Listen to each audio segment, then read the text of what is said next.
Another self-made law, he draws the line, then crosses it, and seems he improvises. Every mission is triumphant, cause the victims are disguises. Undergrounder, racing through a world that only he can see.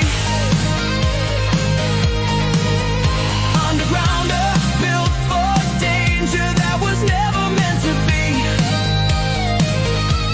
When the night gets hazy and the headlines fade, he's a legend in his living room, on a TV in his brain. Undergrounder, saving children that were never there to stay.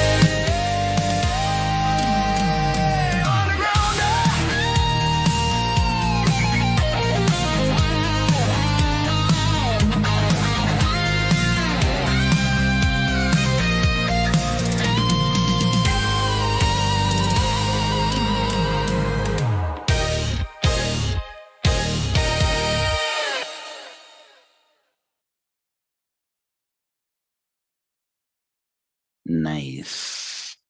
It's a perspective. It's a start. It's a start. All right, young ones, gather around and let Pappy Corahor tell you a little story. You see, it just so happens once upon a time, your favorite godless preacher was a true crime podcaster. I suppose it never stopped, but I just want to give you a quick recap. We got Tim Rathbone in the house. Who wants to put bets on that? We'll get Timmy Ballard on the show tonight. No bet. So I wanted to show you guys some this cool new thing. Anyways, but the story goes like this. You see, it turns out once upon a time. Hi. Once upon a time, I made a series of TikTok videos about Tim Ballard's secret whiteboard meeting, about how, and that's when I started to gain some attention on TikTok about how Tim Ballard from Sound of Freedom is full of shit. And basically that got, I got a lot of pushback, a lot of hate from a lot of Mormons and a lot of non-Mormons alike. I called them OUR Mormons. I called them MAGA Mormons.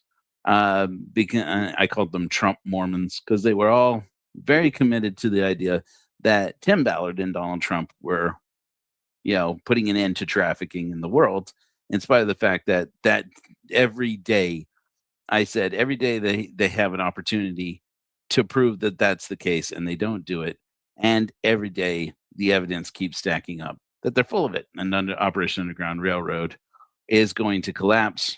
Sure enough, within a few months of my starting into that, right when Sound of Freedom came out, that's exactly what happened. And then Tim Ballard got kicked out of the Mormon church. And then, everything started to unravel. And then all of a sudden, 2025, all these lawsuits these women had brought against Tim Ballard started to get dropped as he started to either sue them back or defend himself in court. One of the interesting ones was a certain Kelly Suarez. If you know the movie Sound of Freedom, she is what they have referred to as the beauty queen trafficker. Basically, she sued Tim Ballard and lost in court before she eventually had to defend herself again against Tim Ballard down in Colombia, where she lives. And she had to defend herself in court there, and she lost there, and now she is in prison. And in spite of the fact that they had over a decade to prove that she was guilty of trafficking, which is what she had been arrested for down in Colombia in the sting that is featured in the Sound of Freedom, in spite of the fact that they held her 18 months in prison pending charges and could not come up with enough evidence out of Tim Ballard's sting, the Operation Underground Railroad sting, to actually bring charges against her. And she was in a Colombian women's prison, not a pleasant thing, and decided while she was in there, and she's just a poor girl from a little town outside of Cartagena. She's not even from Cartagena. And she decided while she was in there, she was going to get revenge, that she was going to get justice. And that way and she decided from prison that she was going to go to school, go to law school, pass the bar and become an attorney. And she was going to fight for herself and she was going to go out there and she's going to fight for other people. And that's exactly what she did. I mean, it's actually a pretty remarkable story. This woman who never trafficked anybody, as far as anybody's been able to prove so far, um, her story started out not that she was traveling internationally, picking up kids, marketing herself as running a talent agency because she had won all these different beauty pageants and things. None of that was true. All of that was made up. None of that was true at all. And what was really true is that she was a local girl who was in Cartagena when Tim Ballard and his investor went down there and were putting together a TV show that the president of the Quorum of the 12 Apostles and a member of the Quorum of the 12 Apostles, Dale Renland, had invested millions of dollars into putting together a TV show that on the face of it was supposed to be sold to like Netflix or something as the show about Tim Ballard saving kids. And what it actually turned out, and then on the backside of that, once people started watching the show, they would see Tim Ballard praying and emphasizing his faith in the church, in the Mormon church. And then so on the back end, it would be like a missionary piece to promote Mormonism. And, but meanwhile, he and President Ballard, Tim Ballard, and M. Russell Ballard, who isn't supposed to be doing this, decide they're going to make a little money on the back end of it. So they put a little money into it and they invest into this. And they're basically investing into the church, into spreading the gospel and making money on the back end of what it would become Operation Underground Railroad.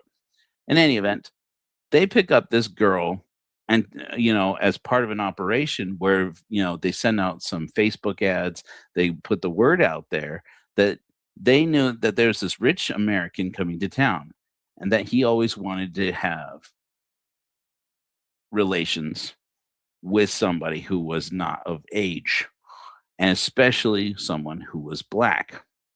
And so, morena in Spanish.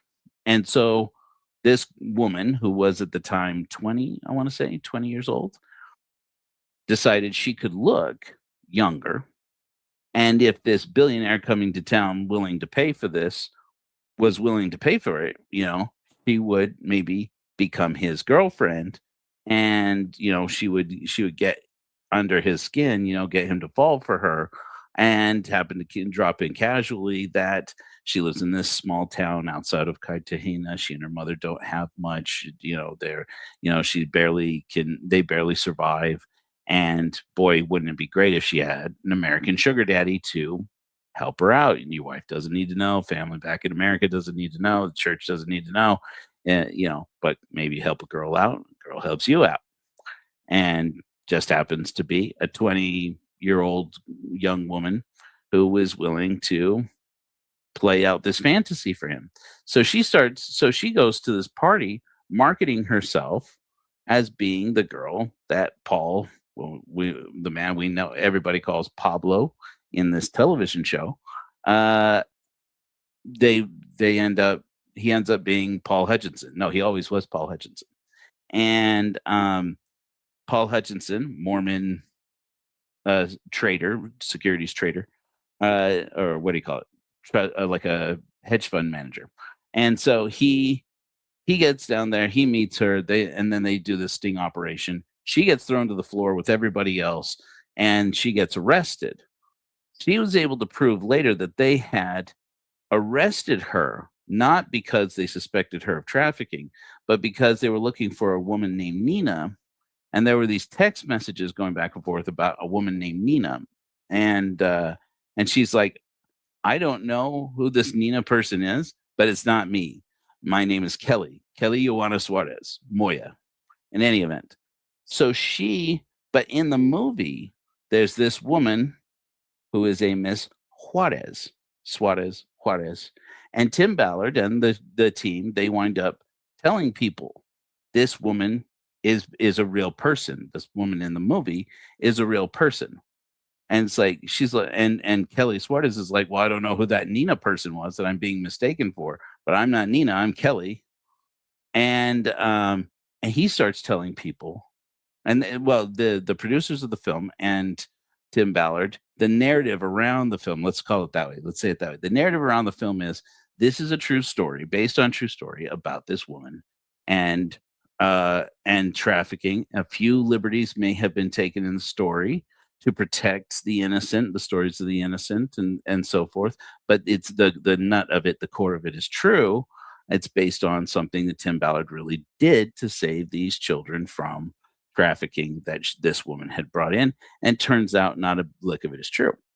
Well, in any event, so I'm catching you up here, and then I'm going to show you this crazy thing that I built that everybody's going to be able to, that everybody's able to go and check out if you want to. Um, the story is that Kelly Suarez becomes an attorney, decides while she's in prison she's going to become an attorney. She gets out of prison, she goes to school, she becomes an attorney, and she gets an attorney here. She gets attorneys here in the States, here in Utah, and she presses charges against Tim Ballard for defamation. Long and short of it is, there's a reason why lawyers don't call our legal system the justice system. They call it the legal system, and they're very, very pointed about it, saying this is not the justice system. If you get any justice out of the American legal system, good for you. You're lucky. It's a legal system, and you got to play the game very carefully. And Tim Ballard managed to get some of the most expensive, accomplished attorneys, not only in the state of Utah, but in America, to defend him in this case.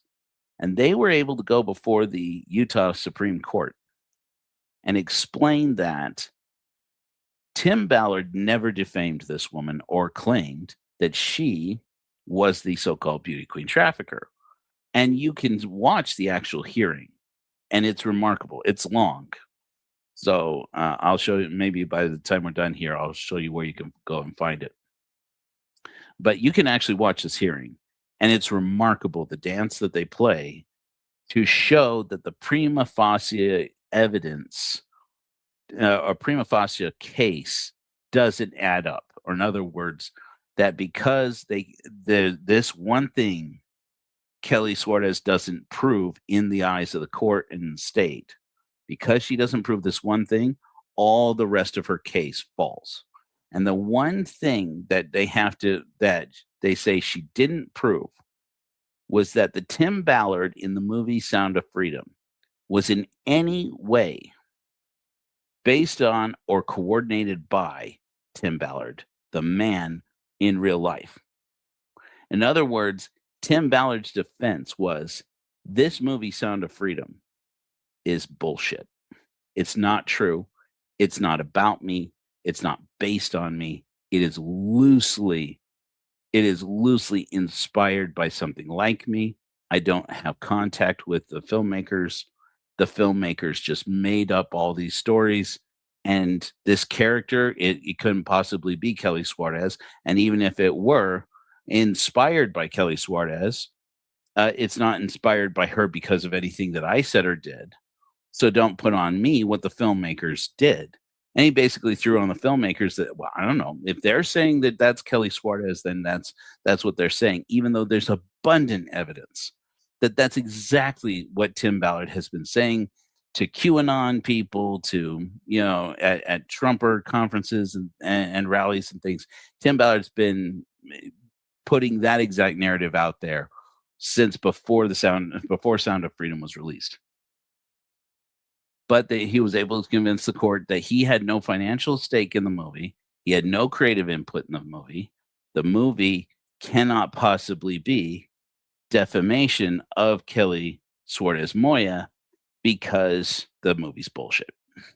So that's what's remarkable, is that, while Tim Ballard's life is falling apart, and I actually at times feel bad for the guy, he's gone on to work in Israel, working on the Israel-Syrian border following the collapse of the Syrian government, as the people there in Syria, whom Tim Ballard's supposed to be serving, supposedly We don't know exactly in what capacity he's over there, but he's been spending a lot of time over there since basically his whole life and Operation Underground Railroad, this multi-million-dollar operation here in the States, has basically collapsed. They kicked him out. His assistant sued him.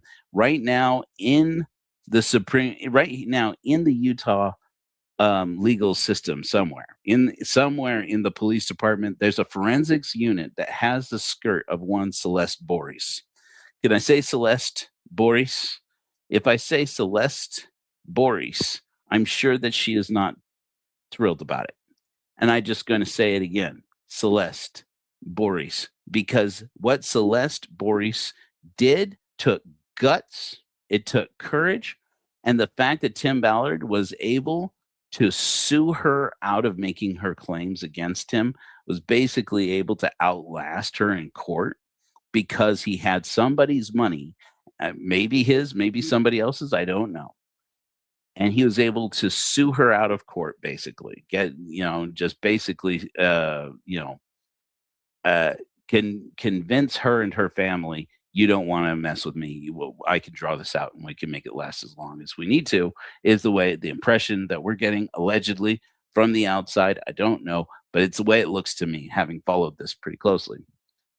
But nonetheless, Celeste Boris says she got confirmation from the forensics team that she has a skirt that she gave to the state of Utah, to Utah law enforcement, that had, and it's going to be quite blunt. Forgive me my bluntness. It has Tim Ballard's semen on it. And she was able to confirm from them, though without getting actual paperwork, or if it's still not clear exactly what the holdup is on the paperwork, but that she got a message back from them, from Utah law enforcement here, at least one agency, law enforcement agency, that the jizz on her skirt was Tim Ballard's. It was a complete match of Tim Ballard's DNA. So here you have, and this was the same woman who revealed all this other information. I could go on and on about this, but this is the core of it, right? I almost said the nut of it, but now I have. Anyway, it seemed inappropriate. Now I've done an inappropriate thing. Sorry about that. But I mean, it took a lot of guts, right? Celeste Boris put her face out there. She put her name out there, and she wasn't the only woman to do it. Bree Ryder did the same thing. These women put their names out there, hoping and believing in the system that it would give them justice, that if they all came forward and they stood together and they stood united, they would be able to stand up against any man and they would get justice. And it turned out to be wrong. That turned out to be not true. And it's really frustrating. And so the whole thing really kind of turned me off of doing more content on Tim Ballard on one side, and on the other side, there wasn't that much public information about it. It was a lot harder to get to information as Tim Ballard's life kind of started to fall apart. He actually went underground, and then he started cropping up only every here and there. There was a case out in Argentina. There's something going on in Mexico. There was a federal investigation, a federal criminal lawsuit at one point. A federal lawsuit at one point. It was all, very nebulous. And what was actually happening, there wasn't a lot of reporting going on, and there weren't a whole lot of resources. So every once in a while we'd get a little thing about Tim Ballard. But this is the core of it. Tim Ballard claims had to claim in court that Sound of Freedom is BS, that it's complete fiction. It has nothing to do with him. And I am absolutely certain that's not true. That the movie is fiction, but that he absolutely was part of crafting the narrative, even if the filmmakers went their own way with it in little details. That they absolutely meant to slander the name of Kelly Suarez. She absolutely is in prison right now, I think, because of this. They ganged up on her because they didn't want to admit that they had got the wrong person. They arrested the wrong person. They thought she was somebody else. and they can't admit that she, but at the end of the day, this woman did not traffic anyone. She did not bring anybody. In fact, Tim Ballard's main guy, Pedro Flores, I this was an episode I did a while ago, um, about Troy Abels, may he rest in reason, recently passed away very suddenly. Uh, of the Last Dispensation podcast, that he had interviewed Pedro Flores, who was Simba in the movie, the little boy that Tim Ballard has to pretend that he wants to do bad things with to protect the boy because one of the traffickers wants him. And so that boy, Simba, his real name, Tim Ballard has been telling everybody from the beginning, his real name is, he's a real person, and his real name is Pedro Flores. And Pedro Flores actually ended up signing a statement for Kelly Suarez that says, I never met Kelly Suarez before that day. I was not trafficked by Kelly Suarez or anybody else. I was told that I would get paid X number of pesos to show up at this party. I arrived there with my boyfriend. We were told that we would get paid even if all we did was eat and drink and dance, that there would be booze at the party. They were underage, they were in their case they were like 17, but the actual people there, he said, I'd never met any of them before that day. We'd all responded to Facebook ads or to contacts through friends and neighbors who said, these gringos are coming into town. They're paying people to go to this party and get smashed and eat food and, dance and party and have a good time. They just want to have a good time. And so we're like, that sounds great. And so they all went. He said, and then the part where he felt like he was treated, that he eventually had to go to therapy for, was that then he said at one point during the party, they took us and they paraded us around. And they said, let's go take a tour of the island. And we thought, that would be great because it's a little private island. And so they're like, yeah, let's go take a tour of the island. He said, and then we realized that they were parading us in front of the Americans who were checking us out as if they were going to purchase us, so they're going to purchase an experience. He said, and it felt so objectifying and shameful that I realized, oh my gosh, I feel like we're being eyed, like we're being, but it turns out that the American perverts that they're being paraded in front of, who are checking them out, are allegedly John Reyes, the Attorney General of the state of Utah, Tim Ballard, Paul Hutchinson, this Mormon, billionaire who runs a hedge fund out of Utah here, and their associate and a handful of associates connected with them, including the filmmakers who are making this TV show for Tim Ballard and 2 Mormon apostles at the very least that we know of. And so it's like, wow, the whole thing really seems scandalous, but this guy that Tim Ballard promotes as being, proof, as being a witness to proving that Sound of Freedom is true. The one time that he's done a couple of interviews, but one of the significant interview that we did, he appeared with Janet Russin, the psychic, on the Last Dispensation podcast and told Troy Abels, who asked him through Janet Russin, who supposedly is there as a translator, not as a medium in the traditional sense, but because she speaks Spanish, and asks him through her as an interpreter. By the way, Pedro Flores, I'm about 99% sure speaks English. Anyways, and asks him, how long had you been trafficked that day on that island? That you were on that island, like how long had it been since you saw your parents, basically was what he was asking him. How long had it been since you had been stolen from your home and taken into this trafficking ring? And Pedro Flores told him, honestly, to his credit, oh no, just that day. And you can see in Troy Abel's eyes the moment when she translates that for Pedro Flores, when Janet Russin, the medium, the Mormon medium as she was once known, translates for him and says, no, he's saying it was just that day. that he woke up in his bed that morning in his home, and he went back to that bed that night, and he didn't have sex with anybody, didn't get paid for sex with anybody. Nobody got paid to have sex with him. None of that happened. And you can see the light in Troy Abel's eyes just kind of go out. Maybe I'm just projecting onto it, but it's like I remember watching it live. I remember watching this thing live and going, it just dawned on this man that his friend Tim Ballard is a liar. I am to have heard through the grapevine on the back end that's exactly what happened. That Troy Abel started to get really convinced, more and more convinced that Tim Ballard was selling him a bunch of lies, and that on the back end of things, arranging between them, because Troy Abel's he sacrificed a lot.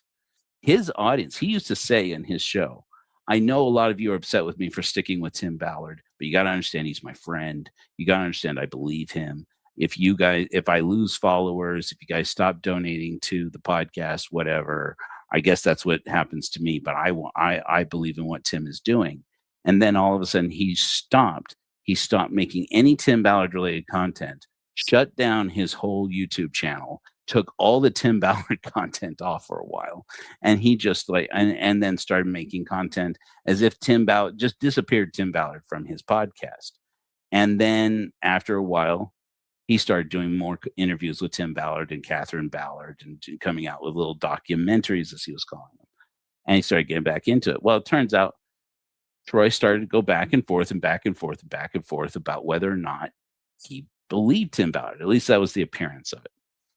And then, under somewhat unclear circumstances, this last December, I'm not saying anything nefarious happened. I don't know much more than rumor that's circulating inside this content creator community. Troy Abels was on a down kick. He seemed to be a little less convinced that Tim Ballard was telling the truth, and a little more like he and his platform were being used to platform Tim's lies.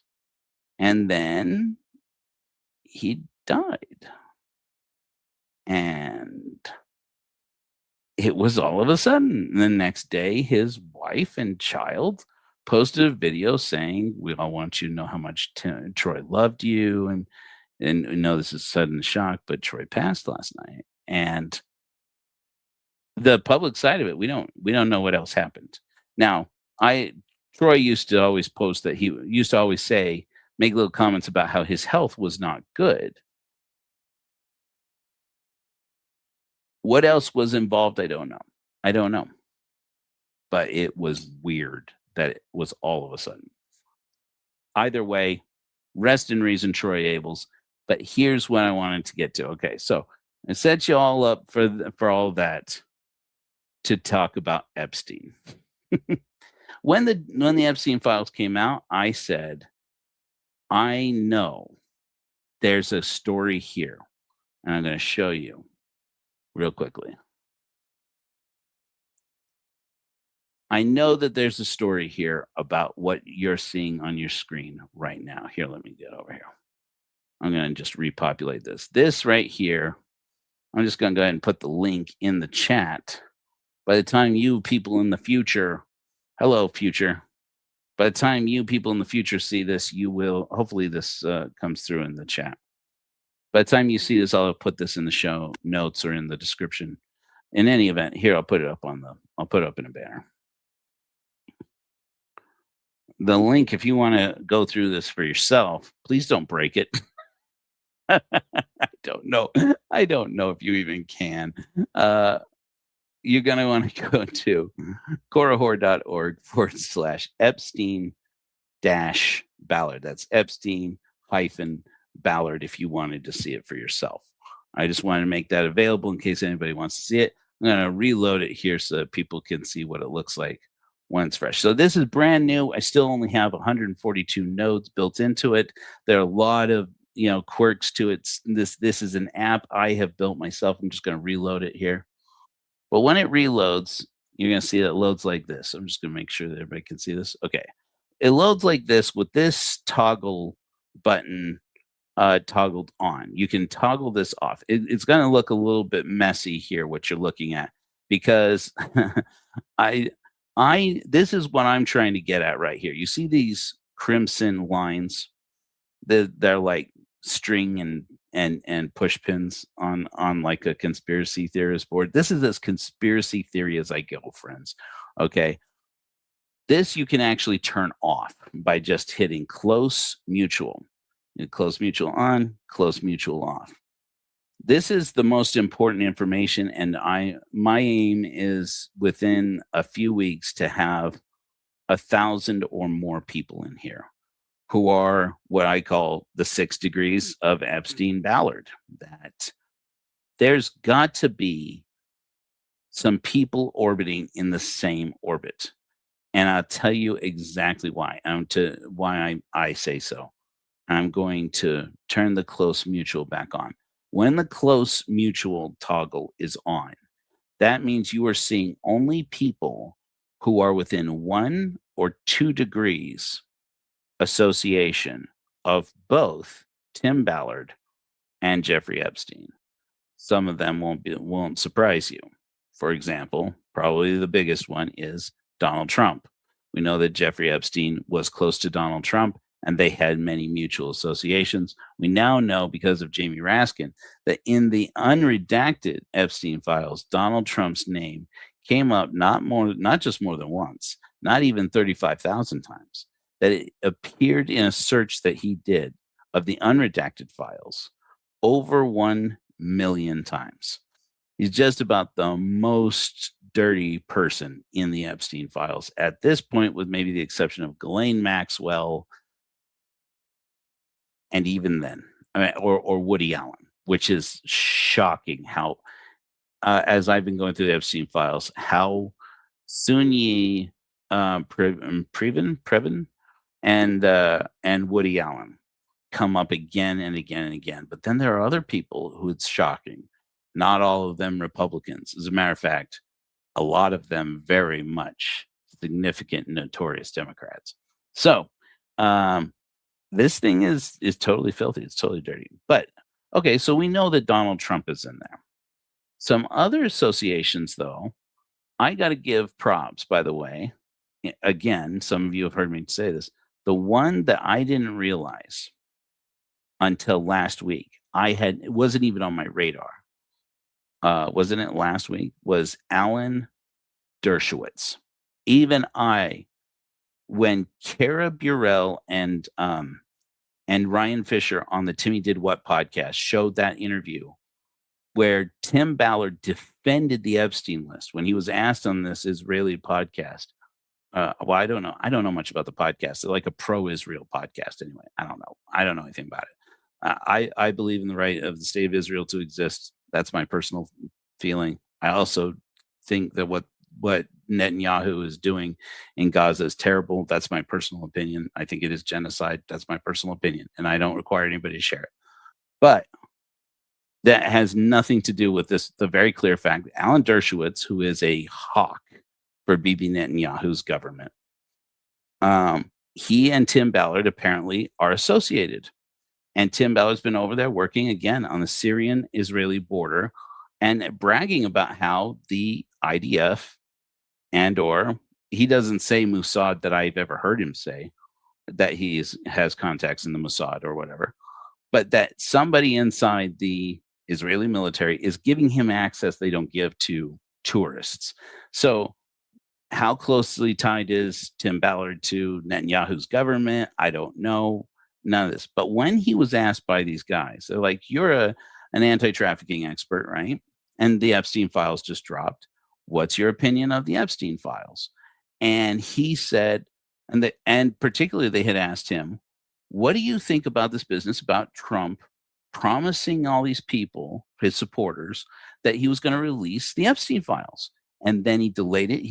And it looks, now it's looking like even the released files, they're still protecting him. It looks like the DOJ is covering for him.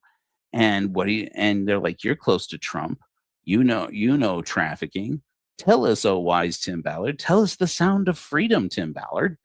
And he said, in effect, I would play you the clip, but I get in trouble when I play clips now. He said, I think Trump got it right. He says, this is not me, this is Tim Ballard.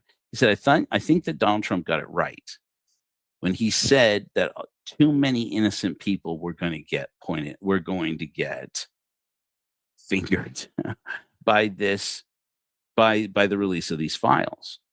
And when I heard him say that in this podcast, that slipped by my radar, I've been trying to listen actively.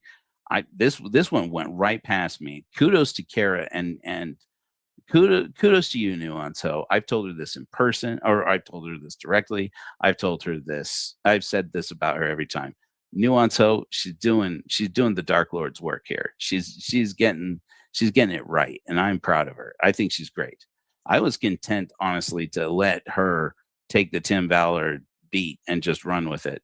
And for the most part, I still am. But this was too good. And they asked him, how can you say that these people in the Epstein files don't deserve to be exposed? And he said, because I know at least one of them, and I know he is an innocent man, and that's Alan Dershowitz. And he said, and I know him to be a good man, a man of good character. And if you haven't been following this, Alan Dershowitz is one of the people that Virginia Giuffre exposed as being one of her assailants, as one of the men who paid to have her when she was young. And he denies it, says that it's all slander and defamation. And it's speculated that it is because of pressure from Alan Dershowitz that Virginia Giuffre started to doubt her own memories, her own thoughts, that her own memories she started to apologize for and say, well, maybe I did get it wrong. It doesn't seem so, but I don't know. And he basically gaslit her into doubting, into taking back her own claims that she put in her book, and say, not that it wasn't true, but that she's willing to admit that maybe she just remembers things wrong in the trauma, in the aftermath of the trauma. And then she went to Australia, and in Australia, she ended herself. And it was, Prince Andrew couldn't do that to her. Prince Andrew was the one who, on the losing end at the end, deservedly so. He's in the list now. I'll show you. This is, let's see, where are you, Andrew? I need to create a government node in here that's just the crown, but I didn't want to do that until there were more more reasons to include more members of the royal family, which at this point there haven't been. Oh gosh, it all repopulated in a new place. Anyways, where are you? Anyways, now I had to actually change his name from Prince Andrew. Oh, here you are, Andrew Mountbatten Windsor. When I click on him, it'll populate here a little panel that gives a little description of that person, and then it gives you links to any relevant information. This one, the AI that built the software for me, actually created that. Actually planted that in. I don't know if it actually goes anywhere yet. So this is still in its infancy, you guys. And then I put connections in here. So the connections are basically these lines. We know he's connected to Jeffrey Epstein. We know he's connected to Ghislaine Maxwell. We know he's accused by Virginia Giuffre. And then over here, you'll see that there is a label for those connections. Now, not all the connections have labels, but wherever possible, I'm populating them. So basically what we're I said, what we really need here.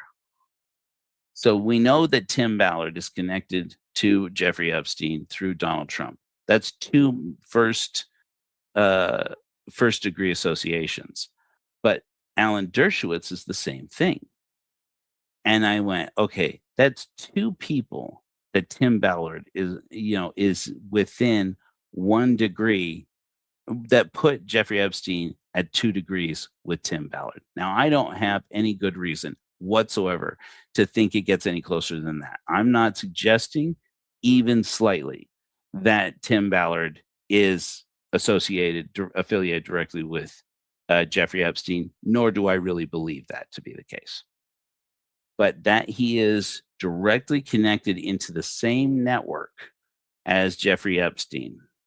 And apparently, Jeffrey Epstein's network of perpetrators is pulling a fast one on him, is pulling the wool over the eyes of the great anti trafficking hero, is very apparent because even now, in the age of the Epstein files, Tim Ballard is defending all the people in there, including Donald Trump, including Alan Dershowitz, saying he knows that that's not possible, that he knows their character, and he knows that these men couldn't possibly be guilty of what's being demonstrated over and over and over again, the Epstein files. And he's defending them. He is Mr. Sound of Freedom is defending the Epstein files. People, if I'm wrong, then I'm wrong. I want to know that I am wrong. So in any event, so I decided, you know what we need? We need to know where these red lines go, who else is involved, and ask ourselves, if I were to go and look up some names in the Epstein files, what names would I look up? And the associations have been fascinating. So I'm going to go ahead and turn off the close mutual again. This is corahor.org/Epstein Ballard. In theory, you can't break this, but I haven't tested it. This is literally, so don't try too hard to break it, but you are welcome to go and click around on it and look at it. I don't know how well it works on a phone. It's supposed to. I designed it. I told the system to build it so that it was easy to use on a phone, and I don't know. I haven't tested it. Okay, you're looking at the first time I'm testing this at all. So in any event, so I'm going to go ahead and turn this off. But this is really because this is really what I am looking for here. If I'm just using the scroll wheel to scroll out here. So you see this whole shape of this thing.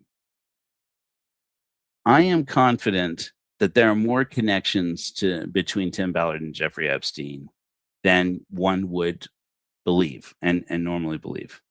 And there is going, as we populate out the first degree associations of these people and let the system sort out first, second, third degree. You know, it's like playing the cruelest and sickest game of the 6 degrees of Kevin Bacon. But Kevin Bacon, there's 2 Kevin Bacons and they're 2 perverts named Tim Ballard and Jeffrey Epstein. Allegedly. This is my opinion. This is just my opinion. May no harm come to any of them. But then as you get more and more associations, more and more first degree associations, it puts more and more juice into the size of the nodes and starts to gather the nodes together. So for example, you see that Alan Dershowitz and Donald Trump are in the middle. That means that they are associating. Basically what's happening here is everybody is associated with Tim Ballard. The system is supposed to be pushing further and further left. Everybody associated with Jeffrey Epstein is supposed to be pushing further and further right. If they are, the more that they are connected, it's supposed to be gathering them in the center. The logic of it is going to have to go through a lot of, it's still a work in progress. Okay. I wanted to show you a couple of other things. So those were the ones that we had known up until I started playing around with this system and building this system. Donald Trump, boom, and Alan Dershowitz. When you can select up to 3 persons at a time. And what happens here in this map, it's not very impressive yet, but I'm convinced in the end, when we have like thousands of nodes in here or 80,000 nodes in here, this will be a very useful feature.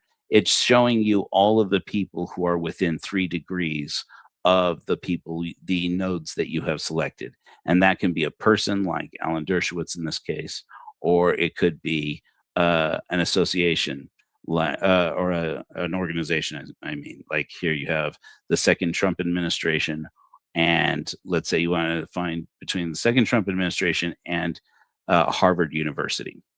And that's an interesting one. I don't know how many of you are following me on TikTok. So you might not know. And you guys are welcome to comment if you have comments. I'll check in periodically. If you follow me on TikTok, you know that I posted a TikTok this morning about this.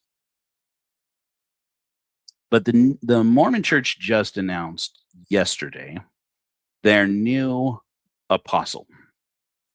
And if you don't know, President Nelson, the president of the Mormon Church, passed away just a few weeks ago.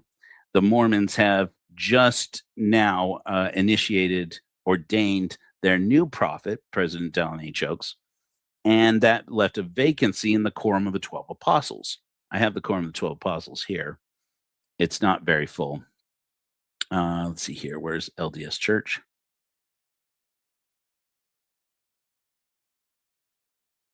You guys really have to forgive some of the oh, here we go. LDS Church, Quorum of the 12 Apostles. Bingo, bongo. You have to forgive some of the amateurishness of this. Like I said, this is still in development, okay? And then you see a few associations. Oh, wow. It doesn't even have, oh, wow. Very few associations. No wonder it was being so hard to find.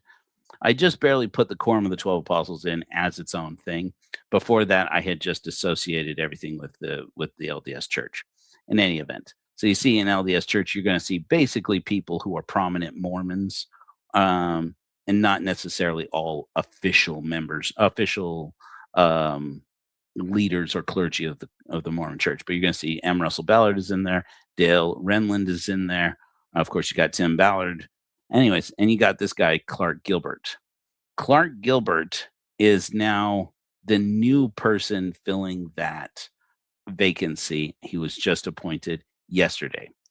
As of yesterday, I had no idea who this guy was. I'm just going to put him bluntly to you, okay? I had no idea who this guy was. Somebody said something. The church's website. Oh, do I not have that pulled up? You're gonna have to take my word on this. I showed it in the TikTok.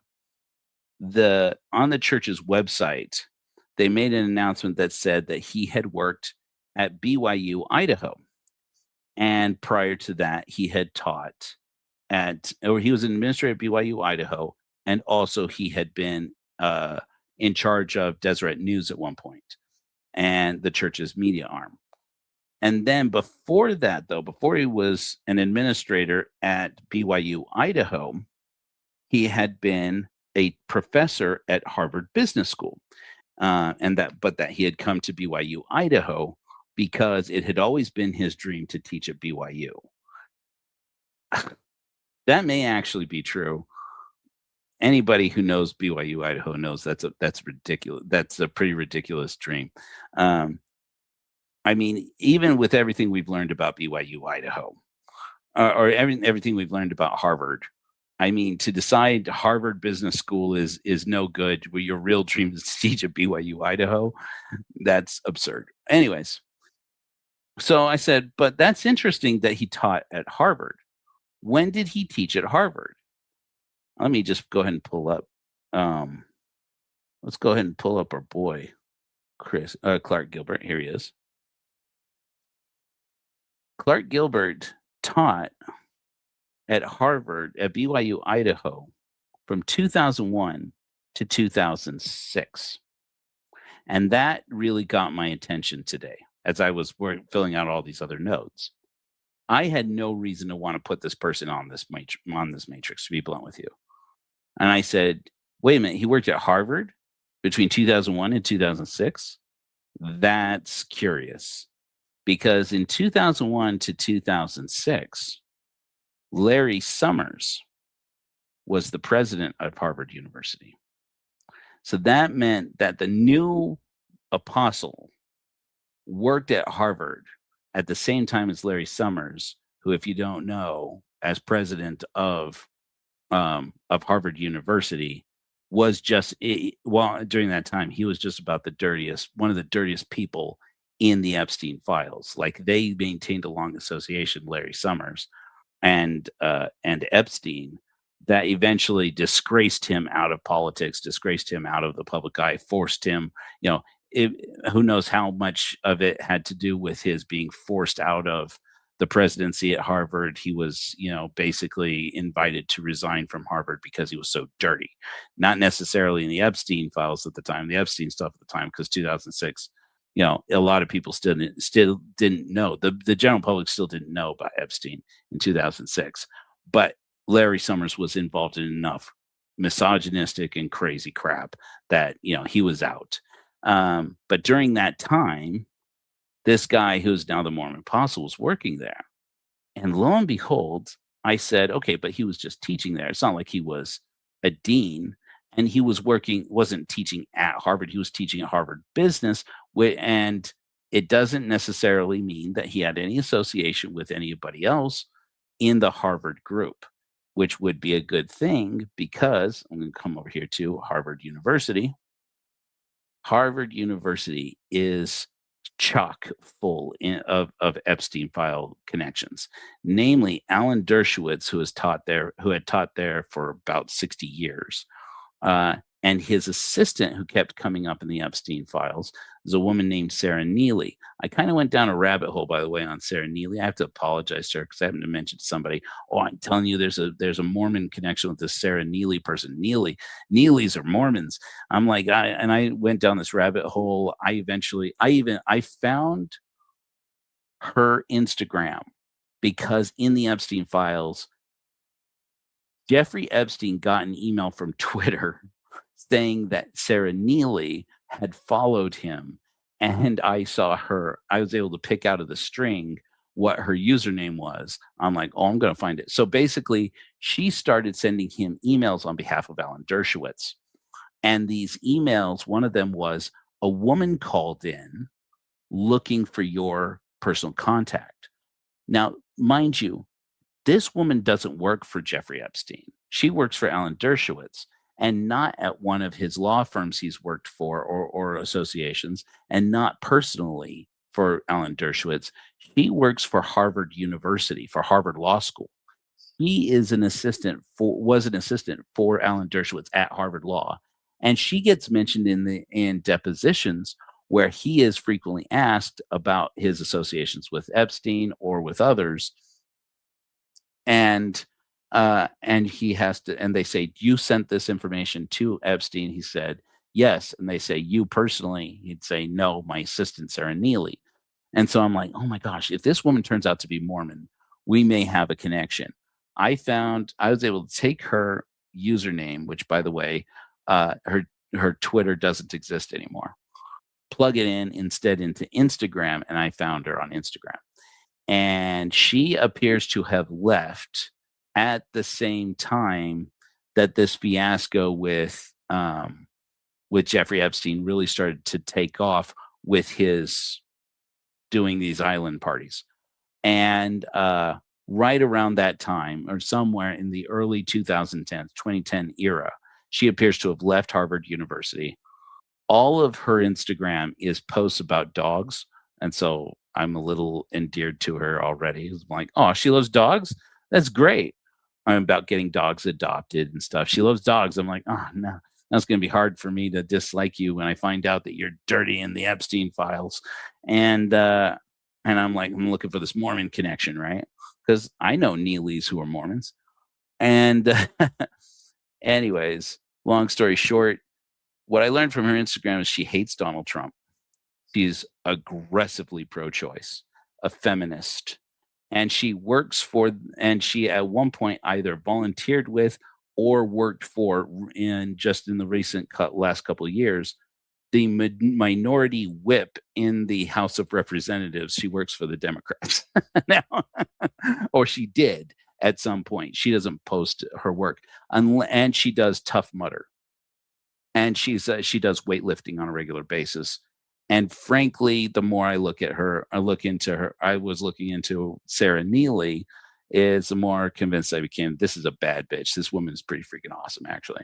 So if you are the same Sarah Neely, and you do seem to be Sarah Neely, if and ever you find this, I exonerate you. As far as I can tell, you don't appear to be very dirty in the Epstein files, but her name is like all over the Epstein files. So that part does appear to be true. There are apparently innocent people. Unless, of course, Sarah Neely, I find out that you've been, hooking up kids with Jeffrey Epstein, in which case, screw you. But until that point, Yeah. And then perhaps most importantly of all, she does very much appear to be Jewish. And she is apparently, it would seem, based on the content that she was shuttling back and forth between Jeffrey Epstein and Alan Dershowitz. She was sending pro-Israel content, like an article that Alan Dershowitz had written that got published in the Huffington Post. She sent that to um, Jeffrey Epstein, like almost like a quick review, like, "Hey, just heads up, we're about to publish this."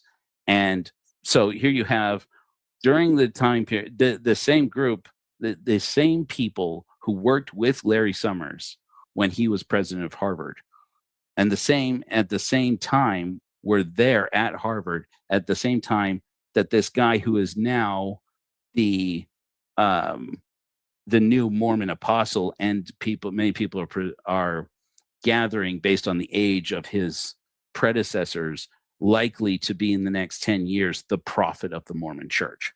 10 years from now, very likely this guy Clark Gilbert will be the Mormon prophet. 10, 15 years, and who knows, I've been wrong before, but like all of his predecessors are like in their late 80s, or their 80s and 90s, like they're lining up in the Lord's waiting room. And so, but this guy, I'm like, okay, but that doesn't necessarily mean anything. And I reiterate this again, that doesn't mean that he's dirty, but in any event, but it's interesting, these associations, because then you find a few that are not so innocent, or that look fishy. So Sarah Neely, I will maintain until I see otherwise, appears to be totally just an innocent person whose name unfortunately will be forever slandered by her association in this. I wish her all the best. I wish her very well. She doesn't seem to be a bad actor to me. She appears to be a person who is Jewish. I don't know that for a fact, but it does appear that way. Who is very passionate about the sovereignty of Israel, and advocating for America to have pro-Israeli policy. And I think that that's fine. I mean, I don't personally like our policy as it is. I think it needs to be reworked, and I don't know her personal intimate feelings, other than she coordinated two Jewish men to talk about advocating for Bibi Netanyahu's government when she worked for Harvard, but that was a long time ago now. So, but otherwise, she does like dogs, and so I like her. And she does Tough Mudder, and she's pretty badass, actually. So, anyways, if that is, given that this Sarah Neely is that Sarah Neely, which I'm pretty sure it was, it is. Anyways, but then you have some of these other associations. So I'd mentioned before the head of this. I know I'm kind of rambling now. That's what you've signed up for here in this particular episode. I've not had a great emotional health week, as some of you know. So this has kind of been my escape from my life and my reality for a while. Yeah, I'm going to go dig into Tim Ballard and Jeffrey Epstein. But in this, so we knew about connecting Tim Ballard to Jeffrey Epstein. We had Donald Trump and we had Alan Dershowitz, and apparently there's a lot to get into there.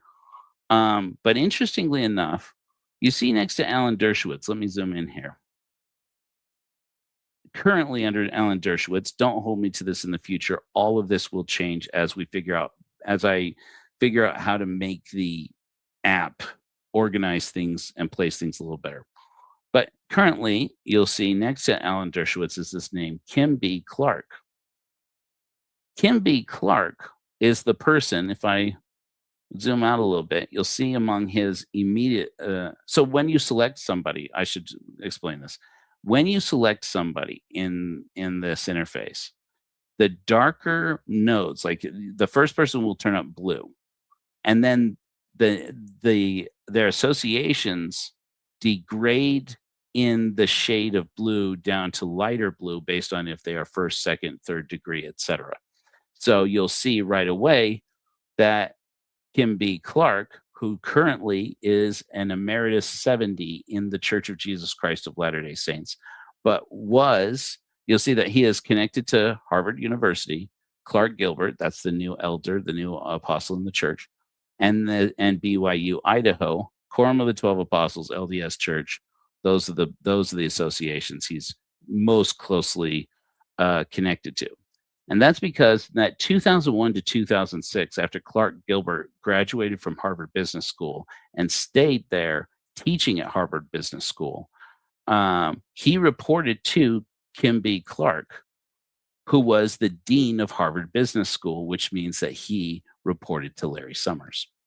During those same years that Larry Summers was the president, in fact, it's the exact years, 2001 to 2006, when Larry Summers, one of the dirtiest people out of the Epstein files, was running Harvard, was when Kim B. Clark was there. And when Larry Summers' tenure at Harvard was winding down and controversy was mounting up, and it was becoming more and more clear that he would have to resign in disgrace, Kim B. Clark left Harvard Business School at invitation of the prophet of the Mormon Church at the time in 2005, who was President Gordon B. Hinckley, to become president of BYU Idaho. Within 1 year of leaving there, Clark Gilbert, one of the Mormons who taught under him at Harvard Business School, followed him to Brigham Young, BYU Idaho. I gotta say, maybe it's true that Clark Gilbert always wanted to teach at BYU or be an administrator at BYU. But I'll tell you this, nobody wants to grow up to work at frickin' BYU Idaho. BYU Idaho is one of the worst schools in the world. Anyway, but what's curious about that, of course, if you've been paying attention to the Epstein files, should I pull this up? I had shown this in the TikTok. Let's go to the Epstein files. I know that this is going to become a trend. It's going to be like a thing that I say now. Let's just take a break from our little map here. I'm going to show you something. So let's see. I'm going to stop. I'm going to remove this. I'm going to stop sharing. I'm going to start sharing. This is DOJ. So if you don't know, this is how you get to the Epstein files. Go to justice.gov/Epstein. It's going to ask you, are you 18 years of age or older? Very much so. You click yes, it verifies, you scroll down. Now, how good this search is quite dubious because there's a lot of content that appears not to have been read into the OBS, into the text feature of these documents. So nonetheless, if I put in BYU, Idaho, and hit search, you're going to see a small handful of PDFs, all from dataset 10. This one is the one that I want to point out. That's very curious, and I pointed this out. Everybody see this okay? I'm just checking in to make sure everybody sees okay. You people who are watching in portrait mode, I'm doing my best with this. StreamYard's still not great about that. I apologize. I don't know what to do about that. And I'm hoping that StreamYard gets better at how it's all laid out. But in any event, just take my word for it. Take my word for it. And if you don't believe me, hop on over and onto your computer and get to the desktop version of this video. But this is a redacted email with heavily redacted. We see that it was sent to JE Vacation. That's Epstein's dirty business Gmail account. And you see that it says forward student, name redacted, dash BYU Idaho from CM, sent via BlackBerry by AT&T. Then from, date redacted, Thursday, 24th of March, 2011 at 2:03 p.m. Subject, forward student, name redacted, dash BYU Idaho. Now, mind you, this is in 2011, so this is after all the paramormons I just showed to you that worked at Harvard Business have moved on. This is just regarding BYU Idaho, but watch what happens here, okay? It says, good afternoon, Larry and Jeff. B. One of the curious things, some of these emails, namely this one. There's a B that ends up at like in empty lines. I think that means that originally it was in bold. I don't know though. Somebody who knows these things better than me, look into that for me, would you? Let me know how that goes. It says, "Good afternoon, Larry and Jeff. I am so thankful for your willingness to help." Redacted. "She will do well in school and make all of use happy." Gonna go ahead and assume somebody, clanking this out on their Blackberries. You know how 2011 was. So that means make all of us happy. There's a B again, just kind of a straggler B. And then, "I hope this find you and Jeff doing well. I can't wait to see you both. Redacted, redacted, redacted, redacted, new cell." Maybe B is for BlackBerry. That didn't occur to me. Do Blackberries put like a little thing in there? And somebody who knows this, somebody who's like a techie person, because like you scroll down here and you see that this is now okay. Now this is highlightable. I don't think that. Can I highlight the names? Is that a thing? Hold on, because this is a thing. You know how this is a thing. That's somebody in redacting these Epstein files, and it always happens this way. Somebody at oh no, it isn't. Somebody at the FBI doesn't know how to actually redact. Like there's a formal way to redact documents in Adobe. For a second, I looked at this and I'm like, oh crap, there's a name there. No, there isn't. They don't do it right. They just end up putting like a black box over it. And if you do that, Acrobat sometimes preserves the name that's underneath it, depending on how you save it. And so some people have been able to unredact some of these documents. This isn't one of those. Too bad. Maybe I shouldn't know. Anyways, but you'll see that the earlier email that this is in reference to says, "From Student Admissions Office, sent Thursday, March 24th, 10:17 a.m." So that was the same morning, I believe. Is that right? March 24th? Yeah, same day. This was just an appreciation because they got a notification, says, "Parents of name redacted, please find the attached document with the current school rates for BYU Idaho." And then underneath it says, "Name redacted is enrolled to start summer semester July 2011. Sincerely, F. Young, BYU Admission Office." So there we at least know there is somebody, an F. Young. I'm going to go ahead and take a stab in the dark and say that's Fanny. Is it Fanny Young?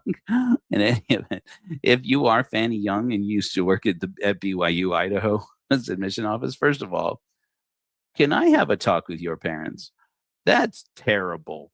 You were named after Fanny Young. That's bad, man. Well, that bad. Fanny Young was a bit of a badass too, though. But I don't know. But still, I wouldn't want that affiliated with my name. Ugh. Ugh, Mormon polygamy. Anyway, so that is curious because, like I said, by the time this email is being sent, these two men that I was just talking about, Clark Gilbert and Kim Clark, who are now both general authorities of the Mormon Church, and they had moved on from Harvard. So they've been 5 years gone from Harvard.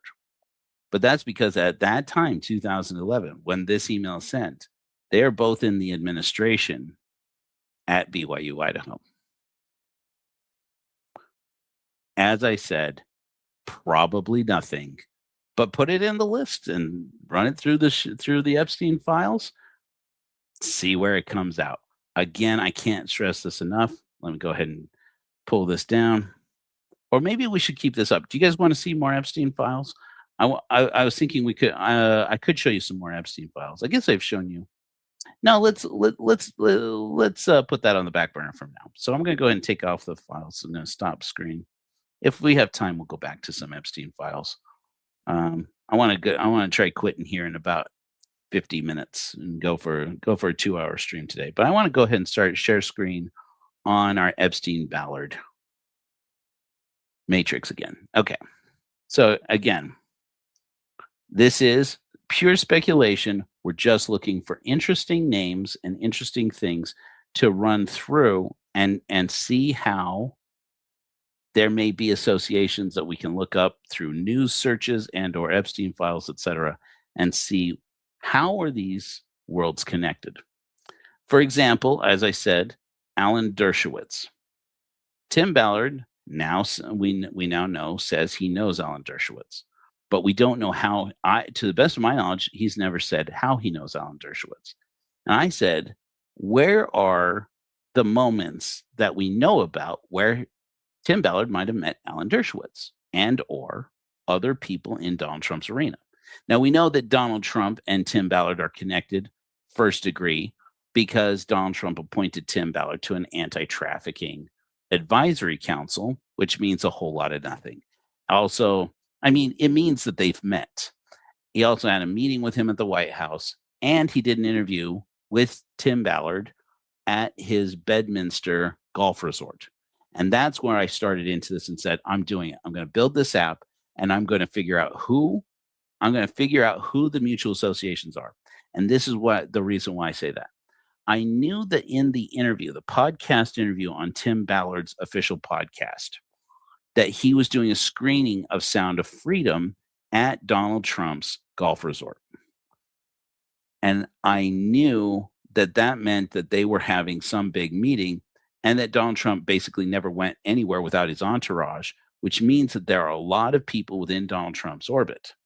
In 2023, there are a lot of people within Donald Trump's orbit that are from his first administration or now his second administration, which means it's very plausible that Tim Ballard met Alan Dershowitz there. And I said, who was there? Can I confirm that Alan Dershowitz was at Bedminster when this screening of Sound of Freedom was there? I can't as of yet. I'm going to keep looking and see. But one of the things I was reminded of, and a link that I have been thinking about for a while, I'm going to show you now, that was there. We know was there because the people on the podcast with Donald Trump and Tim Ballard were also Jim Caviezel, of course. So Jim Caviezel is in there, in the files, in the associations. And also a man named Eduardo Verástegui. And I want to show that to you now because the more I look into this, the more fascinating it becomes. I've had a fascination with this person for a while now. Where are you, Eduardo? I see Alejandro. I see Leo. Some of these nodes are a little messed up in how they're being laid out. Like I said, this is still work in progress, you guys, so please forgive me. Let's see here. Leo. Let's see where all my nodes are. Okay, Sound of Freedom. Okay, here we go. Where is my man? Eduardo Verástegui. Crap. It's probably just that I'm nervous, you guys. You guys make me nervous. Here we go. Okay. Eduardo Verástegui is his name. Let me just put him up in the box here. Okay, so here are the associations of Eduardo Verástegui so far as I can associate them, and this is fascinating. So remember what I said earlier when I was talking about Kelly Suarez and the lawsuit, how basically Tim Ballard was able to defend himself in Utah court, going all the way up to the Utah Supreme Court, that saying that he had not defamed Kelly Joanna Suarez because with the film, by portraying her as the quote unquote beauty queen trafficker, because he had nothing to do with the production of the film. He didn't really even know the filmmakers. He has no association with the filmmakers. He didn't meet with the filmmakers other than to quickly review with them, are you really using my name for this character who's not in any way based on me? He had to defend himself through his attorney, through a law firm known as Call & Jensen. I said earlier that I might reveal to you how you can go and watch. You can look it up on YouTube. But if you go to the website of Colin Jensen, you can see his attorney. His name will come back to me in a minute. I didn't put him in here. He really was just representing Tim Ballard. I don't have any reason yet to add him or any of Tim's counsel really into this equation until I can confirm that they have some association. This is another interesting thing. I did go through all of Tim Ballard's legal counsel looking to see anybody who had studied at Harvard, and almost all of them had not. As a matter of fact, if my memory serves, none of Tim Ballard's actual attorneys had studied at Harvard. Walt Dershowitz taught there because I had thought, well, maybe Tim knows Alan Dershowitz because Alan Dershowitz has done consulting at least on defamation type cases. This is kind of a bread and butter specialty for him. Of course, he worked for Jeffrey Epstein, defended Jeffrey Epstein when Jeffrey Epstein pleaded guilty to his crimes. So in any event, I thought maybe somebody who studied under, long shot, somebody who either taught at Harvard Law with Alan Dershowitz, or somebody who had studied at Harvard Law under Alan Dershowitz said to Tim, you know what, this is over my head. Maybe we call in the big guns and get some consulting, pay a consulting fee and get Alan Dershowitz in on this. And maybe Tim Ballard got some kind of legal advice from Alan Dershowitz. Again, this was me speculating in my brain. So far as I could tell up until this point, that's not true. So I'm just trying to walk you through my thinking process. But in any event, Tim's attorneys actually had to defend him by saying that Sound of Freedom was bullshit and that he doesn't associate with the filmmakers and has no way to even tell, really wouldn't have had any cause to tell the filmmakers how to portray him, Tim Ballard, despite the fact that Jim Caviezel plays a man with his name, gave himself his Tim's frosted tips so that he looked like Tim Ballard. Supposedly the Jim Caviezel Tim Ballard and the Tim Ballard, who, by the way, in the movie they morphed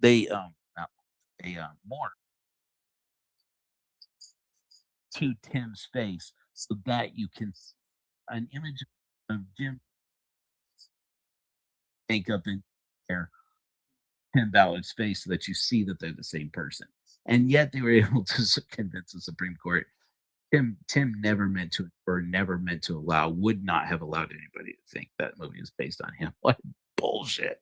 I'm telling you, it is remarkable how deep the bullshit goes in this whole thing. Anyway, Eduardo Verástegui was there at this screening in Bedminster. You see it right here, with Tim Ballard and Jim Caviezel and Donald Trump. That is proof positive in 2023 that these men are deeply associated with one another. The other association I'm still trying to get to the bottom of is CPAC, because Eduardo Verástegui, Eduardo Verástegui is the primary filmmaker, and he's happy to tell everybody he can that he's the money guy for Sound of Freedom. He came up with these, some $14 million or whatever it was to make the film. He came up with all the investors for it. He connected the director, Alejandro Monteverde, to the project. He and Alejandro Monteverde, this is in, I have him over here. They've made other projects together. They basically have made a bunch of films together. Some of them produced by the same other people who put up money and were producers for Sound of Freedom, like Leo Severino here. There you go, Alejandro Monteverde. Okay, so these men have made other pictures before. Now that I've highlighted those films, some of those films should highlight. Yeah, so and between them, they are connected into, for example, The Chosen, and other productions. Deacon Inc., which is one of the Tim Ballard things. So basically, they're within a couple of degrees of these other projects. Oh, here we go. Cabrini is one of these other films by Angel Studios, and etc. So, anyways, So I'm going to cancel out of that because that's not. I don't know enough about that to say much about it. But here's the thing you got to know about Eduardo Verástegui: deeply Catholic, very pro-life, very much anti-porn, anti-trafficking, has made some serious controversial statements about how being gay leads people into trafficking and how looking at porn leads people into trafficking. And to the point where it has raised some suspicions. I'm not going to repeat the rumors or speculations. There are speculations as to why Eduardo Verástegui is so passionate about Sound of Freedom and really stuck his neck out to make this movie happen. He also plays a role in the movie. He because Eduardo Verástegui is a Mexican telenovela star. He is well known in Mexico and Latin America for his Mexican soap operas. And he also has done feature films. But in addition to that, in 2023, I want to say, within the last couple of years, it was either 2023, actually, I think it was in 2024 or 2025, in any event, he ran for president of Mexico. In addition to that, in the 2024 campaign, if I'm not mistaken, again, sometimes I remember these facts off the top of my head and I get them wrong. He was also a surrogate for Donald Trump in the Trump campaign to get reelected. And I followed his Twitter. He proudly posts in his Twitter about the work he has been doing. By the way, he lost the election badly. He lost. He didn't come close to becoming president of Mexico, who it turns out may actually be less of a corrupt government than ours. The weird things we live in the world today. In any event, he lost that, but he likes to post frequently on his X about the work he is doing with CPAC Mexico. Did you know there is a CPAC Mexico? I did not. I only learned it because I follow Eduardo Verástegui on Twitter, and I speak Spanish and read Spanish. Plus, X will translate it for you into English if you want. I don't like that. Well, I don't use that anyways. So Eduardo Verástegui is perhaps one of the most well-connected people in Mexico to the conservative movement, not only in Mexico, but also CPAC in the United States. And he's also the guy who made Sound of Freedom happen. He's also the guy who is intimately connected in at least this Bedminster screening that happened at Donald Trump's golf resort in 2023 in New Jersey. Hold on. That's my phone, just making sure this isn't an emergency. It's not. That I can tell. But then I discovered, while looking for more information about what happened at Bedminster, which so far I haven't gotten a lot, I discovered instead this. Sound of Freedom screening, same year, in July of 2023 at ActCon in West Palm Beach, Florida. I just want you to look at this. So in the whole scale, you'll notice that there are these little circles in the distribution of these nodes. And you'll see out of all of them, perhaps the largest is this one. Sound of Freedom screening 2023, ActCon, West Palm Beach, Florida. And I want you to note this, okay? The reason why one of the things that drew my attention about this other Sound of Freedom screening was that's in West Palm Beach. So I thought, so Mar-a-Lago. So basically Donald Trump is showing Sound of Freedom at all of his golf resorts. That's what I figured at first. No, turns out that's not true. It wasn't at Mar-a-Lago. It was nearby, apparently.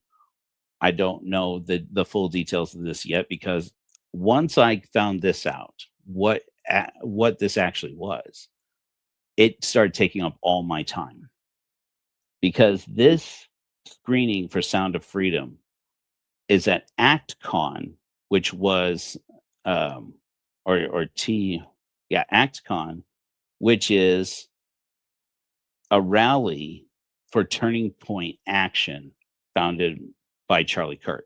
At this point, you are likely to know that Turning Point Action is one of the best funded political action committees in this country. They had a big shindig in West Palm Beach in 2023. They showed Sound of Freedom there. And I said, was Tim Ballard there? Was Alan Dershowitz there? Because I'm kind of obsessed about that. Who else was there? Let me see if I can pull this up. I'm going to pull it up on my personal Facebook and show this to you, because this I do think is interesting. What I found while looking that up. But I do want to show I want to show you a couple things about this conference. One was an ad, an image advertising the speakers at ActCon where they're showing Sound of Freedom. Let me go ahead and take this down. I'm going to stop screen. I'm going to share screen. And I'm going to show you. Let me just make sure there's nothing private up on my Facebook right now, because sometimes your man gets your man gets a late night message from a friend. Yeah, no late night messages from friends. What's up, ladies? Okay, where you? What the hell? Share screen. I'm going to show you my personal Facebook because I happen to post it on here. Look at this image for a second. You're going to see the speakers at this Turning Point Action Conference, the July 15th and 16th, are left down to bottom right: Donald J. Trump, Tucker Carlson, Dan Bongino, Steve Bannon, Charlie Kirk, Donald Trump Jr., Senator Eric Schmidt, Senator Josh Hawley, Senator Ted Cruz, Vivek Ramaswamy, Jack Posobiec, I don't really know who that is, Benny Johnson, who is a plagiarist, serial plagiarist, Matt Gaetz, famous, Lauren Boebert, also famous, Governor Asa Hutchinson, who cares, Congresswoman Anna Paulina Luna, don't know anything about her, Congressman Byron Donalds, I've seen something from him, don't remember exactly, Marjorie Taylor Greene, everybody's favorite, Harmeet Dillon, Bernie Moreno, Mayor Francis Suarez, Mike Lindell, everybody's favorite, Tim Ballard, and Scott Pressler. If you don't know, Scott Pressler is the guy that Elon Musk donated $1 million to flip districts to Donald Trump, to flip swing states for Donald Trump in the last election, and currently is being paid here in Utah to gather signatures to overturn that proposition that was passed, Prop 4 here in Utah, that creates an independent commission to make sure that our voting districts aren't gerrymandered. They're trying to return Utah's districts to gerrymandering by basically overcoming the vote and the will of the people. Scott Pressler is the person who's basically in charge of that in here. He's also the guy who's putting together to drum up those votes. He's putting together local Mormon conservative leaders. Interestingly enough, if you see, he's very proudly out. He is a gay man, and he is very proud of that. And why shouldn't he be? I love that for him. But at the same time, he's gathering together all of these very conservative voices here in Utah to hold meetings where he's trying to get enough signatures, drum up enough signatures to get Prop 4 overturned so that we can return to gerrymandered districts here in Utah, in spite of the will of the people that said we don't want that in any event. So those are the people who were speaking at the conference. So welcome, Lisa, when you get up to the point where you're listening to me. It's good to see you here. So those are the people who were there when Tim Ballard and Eduardo Verástegui were showing Sound of Freedom in near Mar-a-Lago, not at Mar-a-Lago, but nearby, apparently, in West Palm Beach anyway. I'm gonna stop sharing the screen on that. I'm gonna start sharing screen on my on Epstein Ballard again.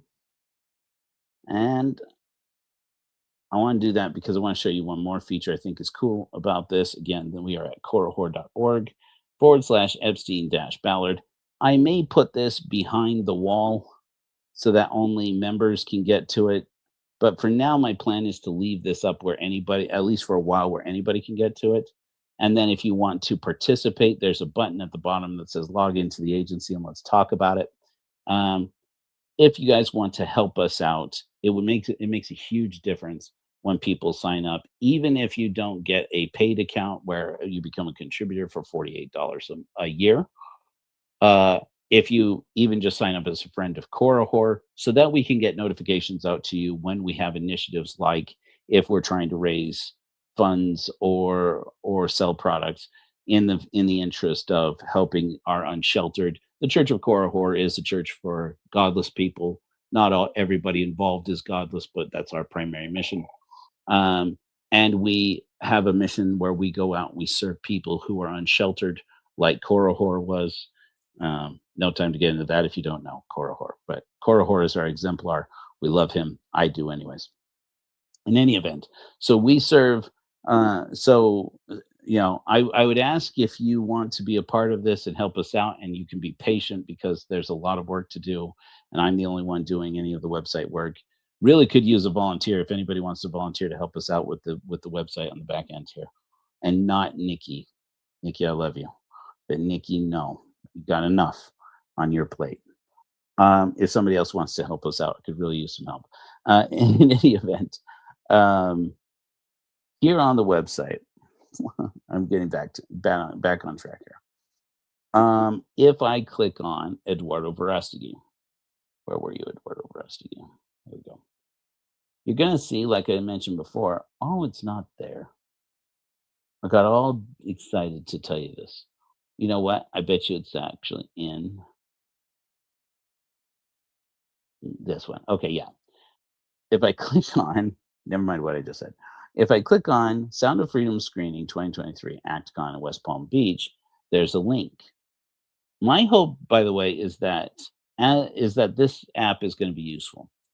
And in the near future, somebody who's really got it in their heart to help out with building this thing and helping us to find more of these first, second, third degree associations, etc., and help build the case to figure out exactly how deeply connected Tim Ballard is into the Epstein group and others.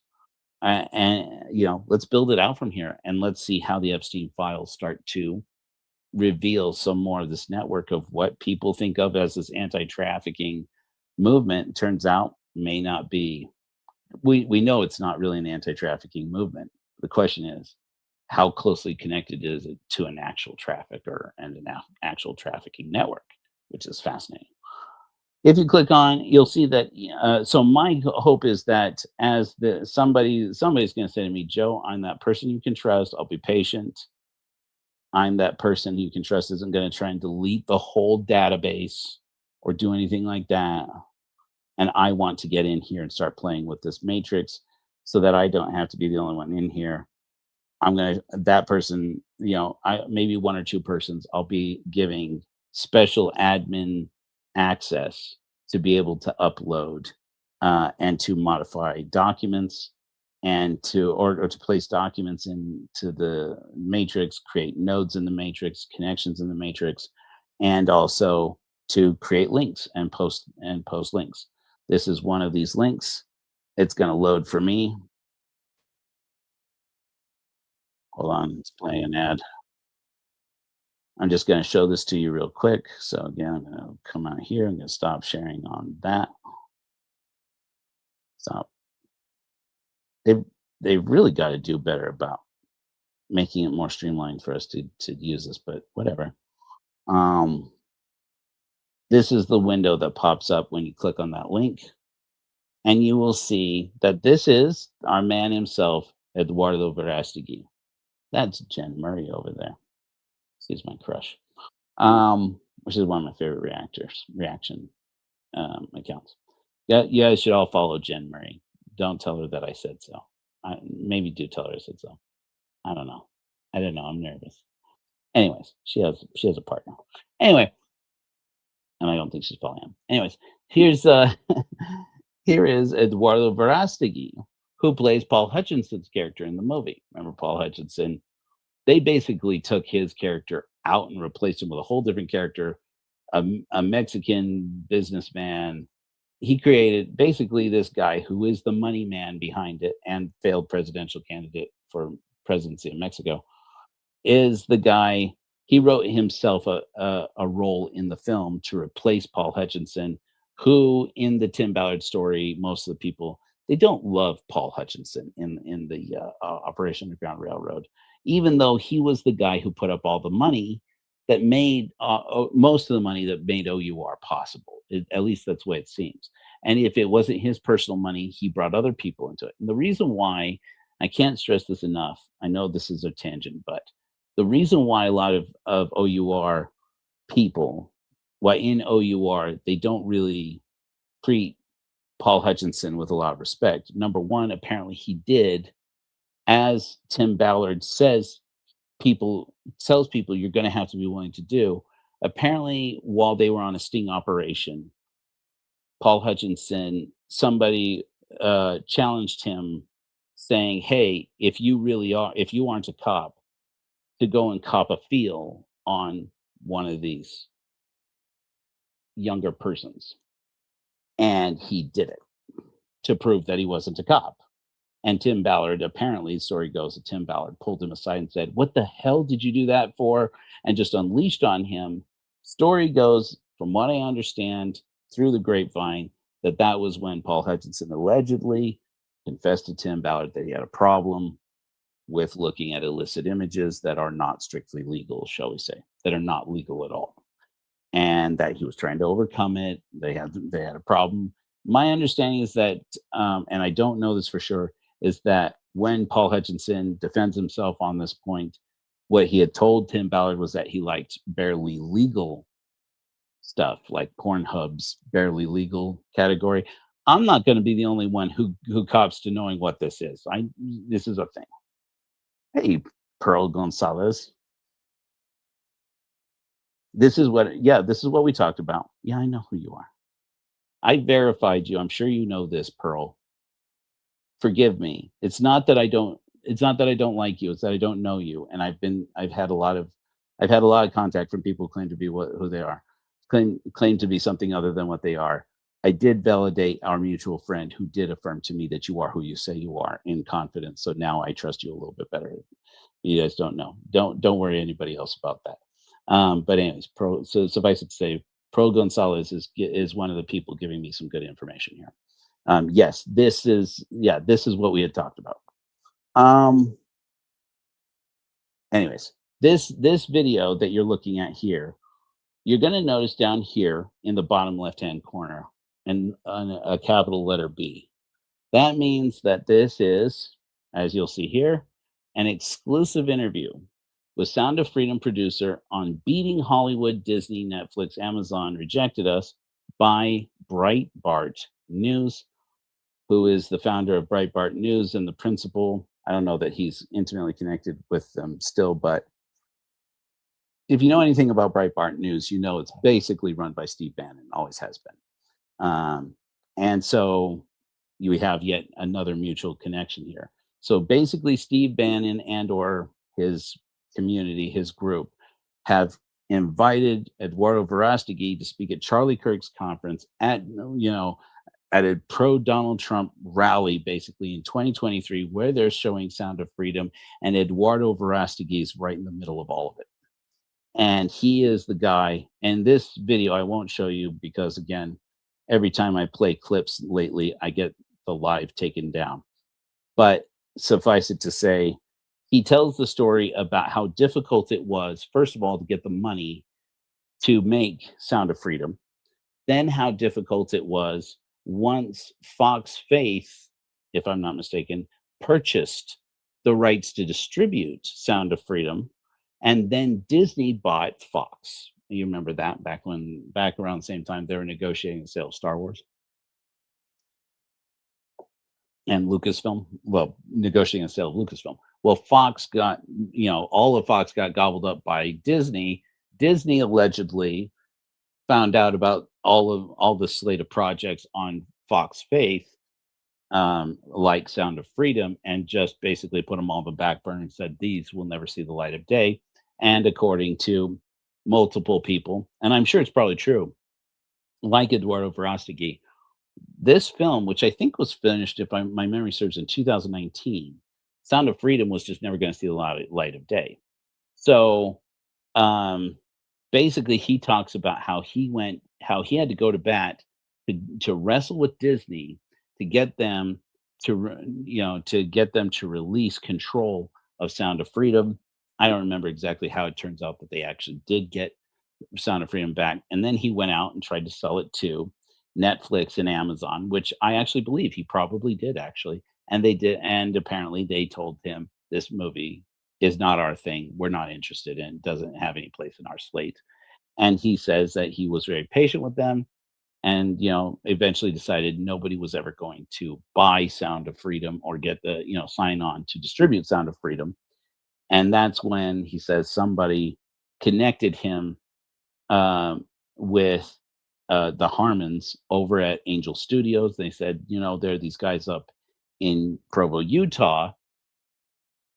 This is after the lawsuit with VidAngel and Disney, where VidAngel basically had filed for bankruptcy years ago. VidAngel, originally, they were this company that would pirate DVDs, edit out the dirty parts, and then rent the edited version of it in streaming service over to Mormons.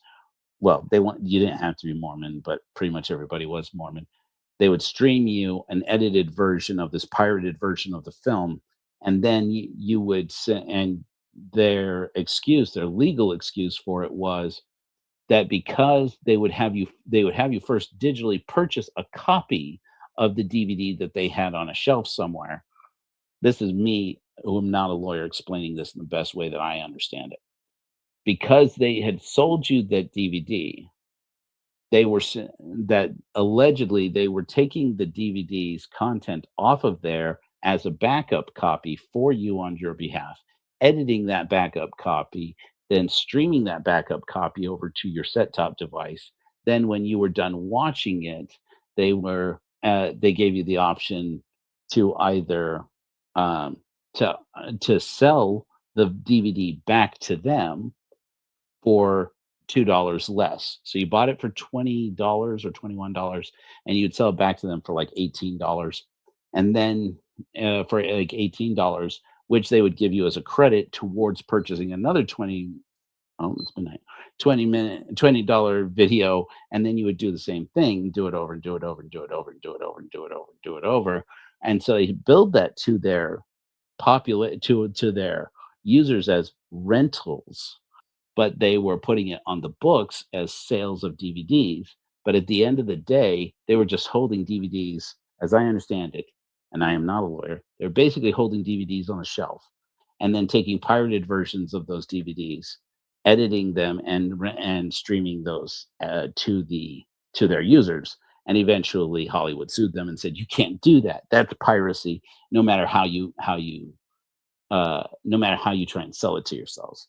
So that was so that I actually liked the movie. I mean, I liked the production value of Sound of Freedom Pro. But you're right, the movie is full of lies and it's garbage. But yeah. Oh, cool.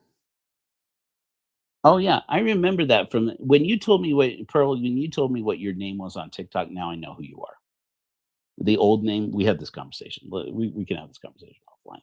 Now I know who you are. You should have led with that, because I knew that TikTok name more than I know anything else.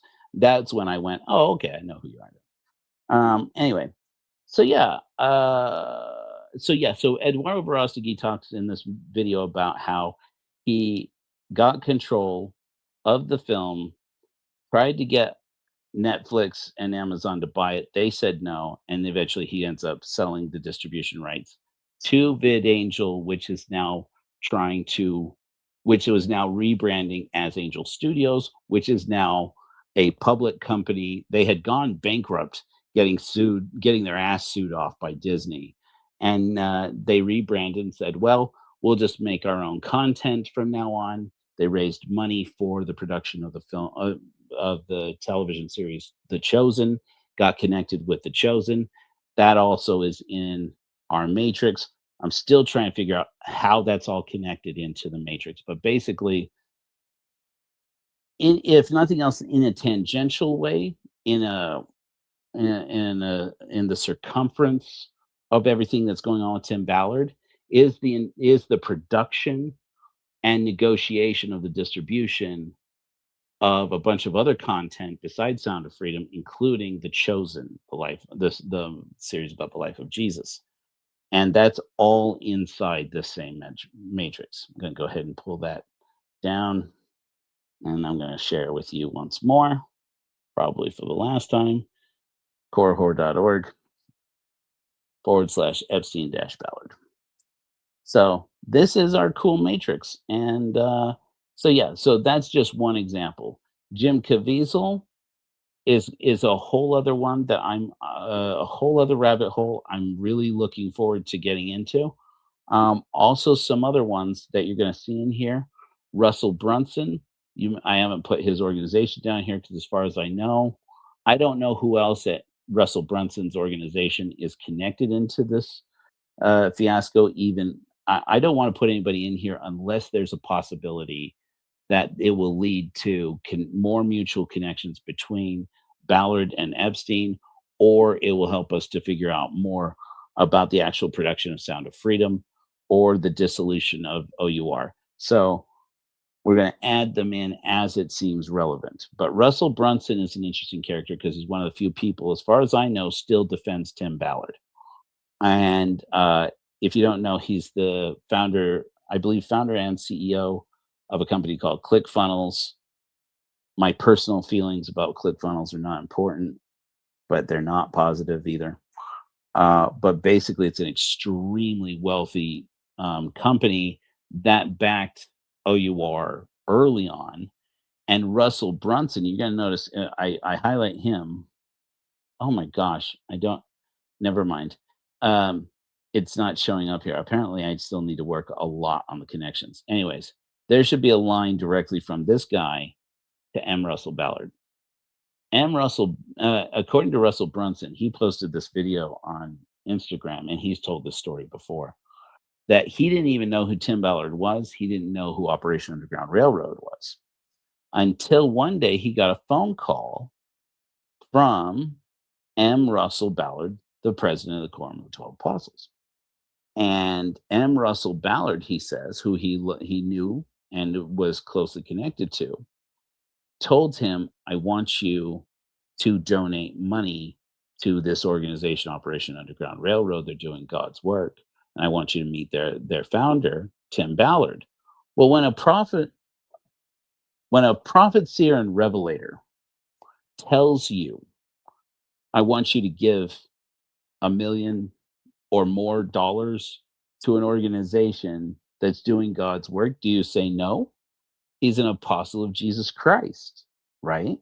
He is, at that time, very nearly in line to become the next prophet of the church. And Russell Brunson, who is an active and believing Mormon, no shade on him for that. I did it once too. So did a lot of you. He says, okay. He meets with Tim Ballard. Like a lot of people, he's totally impressed by Tim Ballard. And then he and Tim Ballard actually publish a book together. He is tied at the hip with Tim Ballard. And he still is defending Tim Ballard today, saying that he knows that Tim Ballard must be a man of upstanding character because he was recommended to him by a prophet of God. So so I'm looking at this saying, honestly, I think Russell Brunson is probably one of the more innocent people involved in this, but I want to know at ClickFunnels who else is involved in this association with M. Russell Ballard, who else is involved. And how many of them are we going to find in the Epstein files? Or is Russell Brunson, because this is what, 2014 when OUR gets kicked off. At that point in time, we have Clark Gilbert over here and Kim B. Clark over here. They've gone on to BYU, Idaho. They're working for the church at that point after they had been working for Larry Summers at Harvard, while Larry Summers was establishing his deep connections to Jeffrey Epstein and doing the dirty business with Jeffrey Epstein, which, by the way, as I said before, is not just a bunch of Donald Trump slash Dan Bongino slash Elon Musk linked conservatives. You look over here, you're going to find names that aren't going to make you feel very comfortable. Names like Barack Obama, names like Hillary and Bill Clinton, names like Kathy Rumler. You may have heard about this recently. I was shocked as I discovered this yesterday at the same time that they started covering Kathy Rumler in the news just last night. I'm like, I just read about her in the Epstein files connected to the Tim Ballard and Jeffrey Epstein matrix. She just quit her job yesterday after it was discovered that she is very closely connected, like intimately connected, plausibly sexually connected romantically connected to Jeffrey Epstein. And see, at the time when she was flirty, maybe even sleeping with Jeffrey Epstein, he was Barack Obama's White House legal counsel. At the same time, there is an email with her. I'm not going to pull it up, but I discovered it just yesterday that I found while doing research in this matrix, completely unrelated. I didn't know who this person even was. I was looking up Elena Kagan, Barack Obama nominated justice on the Supreme Court, looking and who, by the way, has several files in the Epstein files because she apparently was a frequent dinner guest of Jeffrey Epstein's. Now, before you jump to conclusions, we don't know how connected they were. We don't know how much Elena Kagan knew about what Jeffrey Epstein was up to. Seems a little difficult to believe she didn't know anything. That still has to come out. But I was looking at this, I'm like, how is it possible that Elena Kagan, of all people? And then I find out that while Larry Summers was president at Harvard, which again, while Clark Gilbert, the new Mormon apostle, was teaching at Harvard Business, and Kim B. Clark, other Mormon Clark, was the head of Harvard Business School, and Larry Summers was the head of Harvard. Elena Kagan was also an administrator at Harvard. Well, let me pull it up. She was dean at Harvard Law. Yeah, she was dean at Harvard Law. If I'm not mistaken. Yeah. And she was a professor at Harvard Law by 2001. Again, that's the same year that Clark Gilbert started teaching at Harvard Business.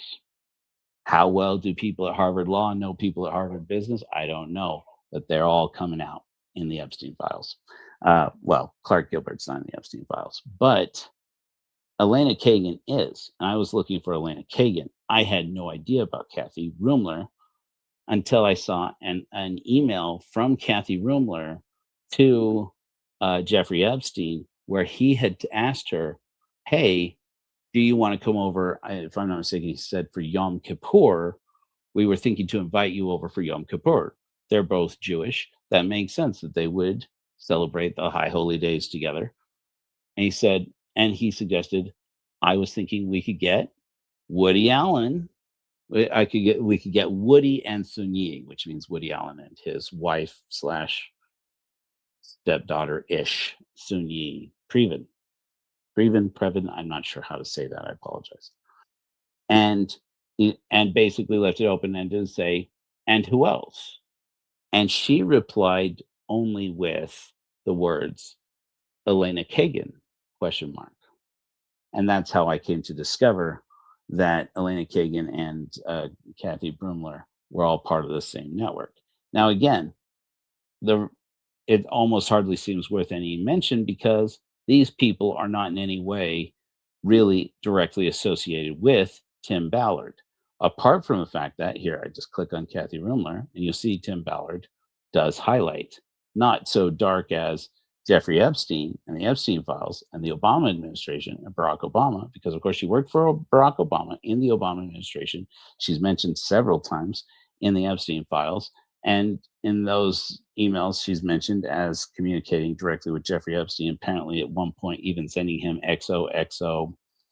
Nobody knows how close these people were. Allegedly, they may have been lovers, or some kind of, or had, who knows. She just quit her job as counsel at Goldman Sachs. That's a job they just connected. But that puts her in, first, second, third degree connection with tons of people inside the Epstein orbit, including Bill Gates, Bill Clinton, Leslie Wexner, Virginia Giuffre, Elon Musk, Hillary Clinton, Bill Clinton, Ghislaine Maxwell, Sun Yi, Sergey Brin, Alan Dershowitz, and there you go. Kathy Rumler, very closely connected to Alan Dershowitz, very closely connected, and Harvard University. And as Tim Ballard is apparently happy to tell the world, he knows Alan Dershowitz very well, even though we don't yet know how. At least that I don't know how he knows it. So once again, like I said, none of this criminally implicates anybody. I am not an attorney. I don't wish harm to any of these people. I just want to know, my curiosity here that I think a lot of you share in is, how are all these people connected? How intimately are they connected? What connections are we missing? Show you another one before we go. We got like what, 15 minutes, maybe 10 minutes? Or are we over time? We got like 1 minute. Let's go a little bit over. So this is, I mean, you guys are here. Let's do a few more. Shall we look at a few more? Again, this is anybody can look at korahor.org/Epstein-Ballard. At this point, you don't have to go behind the paywall to get access to it. But if you want to engage in the community, which I will ask you to be patient about, all of this is new. We are a small church. We are a small podcast and organization. Please be patient and pardon our dust. We are figuring this out as we go. I want to show you another interesting name, a couple names in case you don't know. We're calling out all the names, and that is this guy right here, Tom Harrison. If you are unaware, be aware. Tom Harrison is also known as Spencer, allegedly. I'm pretty sure. I mean, he's basically admitted to this. Everybody agree on this? All you Exmos who are in on this. Tom Harrison is Spencer, allegedly, who is the person dictating Joseph Smith, Oliver Cowdery style, to a prominent, well-regarded Mormon apocalyptic writer named John Pontius for a book called Visions of Glory.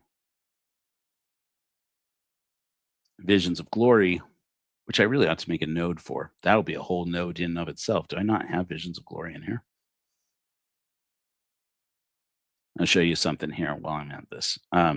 You'll see a drop down here that says nodes. That allows you to filter different persons, organizations, documents, or the close mutual, that is, people who are within 1 or 2 degrees of both Jeffrey Epstein and Tim Ballard. And this feature gives you either all the persons, all the organizations, all the documents, which at this point includes films. I'm still working on this. That will eventually be documents, but it will also include films, but films will be shown a little bit differently. Films are an interesting thing. Something I wasn't prepared for is how big movies were going to be in this whole matrix, because it turns out a lot of the people involved in the production of Angel Studios films and other films are connected in with the same political and social networks that are connecting Tim Ballard, on a perhaps only on a circumstantial level into the same network of Jeffrey Epstein, and that may be entirely coincidental, as I say. But in any event, you can actually find like documents, and it should sort them alphabetically. So if Visions of Glory is in there, and it's not. And I have discovered, by the way, I would add it now and show you how that's done. We're gonna have to save that for another time because we don't have time. Plus, I recently found out that I can't log into this version to this version that's embedded in the website. I can only log into the one that's in the production environment. Anyways, not important. Tom Harrison, Visions of Glory. If you don't know, that's the book that Lori Vallow Daybell was reading and had underneath her thigh when she's in a bikini with old Chad Daybell while they were vacationing on murdered spouse money on their honeymoon, having abandoned their families behind and gone off to Hawaii on a big honeymoon, allegedly paid for either in Chad's book apocalyptic book money or or insurance money from that whole deal. So the Daybell cult, you've heard of the Daybell prepper cult and the Mormon preppers, that all circulates around Tom Harrison. You select Tom Harrison, some interesting names pop up, namely, whoops, sorry, here we go.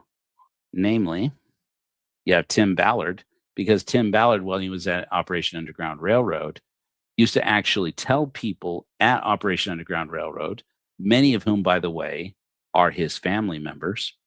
I can go into that if you want. They're in here. You see this over here. Emily Ballard Evans, that's Tim Ballard's sister. Sister. Yeah, there's a button here for Ballard family. Boom. So you can see family members. But a lot of people who came to work for Tim Ballard at Operation Underground Railroad, he would tell them that they needed to read Visions of Glory because the whole work of Operation Underground Railroad, you didn't really understand unless you had read Visions of Glory, which is this insane, ludicrous book about predicting the end times, the end of the world from a Mormon perspective, and contains a whole lot of downright, what's the word I'm looking for? What was I kicked out of the Mormon church for? Oh, yeah. Apostasy, apostate nonsense about being able to, like move into a different realm, communicate with spirits, the people deceased and with God, Tim Ballard, and that you could access it. Apparently, Tim Ballard believed he could access this portal through the world, apparently through the teachings of Tom Harrison, who he says he regards as a personal spiritual mentor, using medication, using special K. And I mean, you got drugs, you got booze, you got murder. It's all circulates around Tom Harrison. And also this organization that he ran. But have the organization again, this is still working on this. You see, there's this other organization called Eternal Core. Let me come back here. Eternal Core.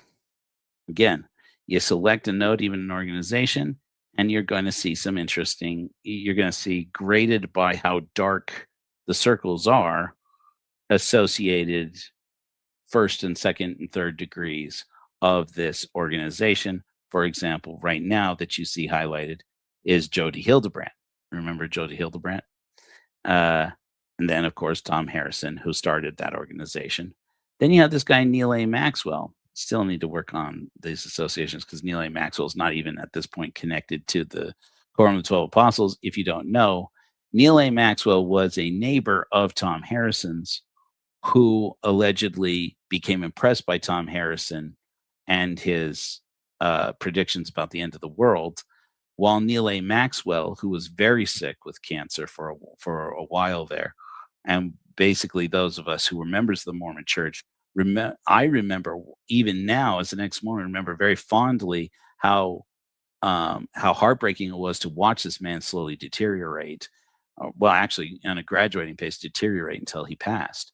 It was heartbreaking because he fell apart. He physically fell apart before our eyes, before the eyes of the whole church. Millions of people around the world watching this man basically slowly die.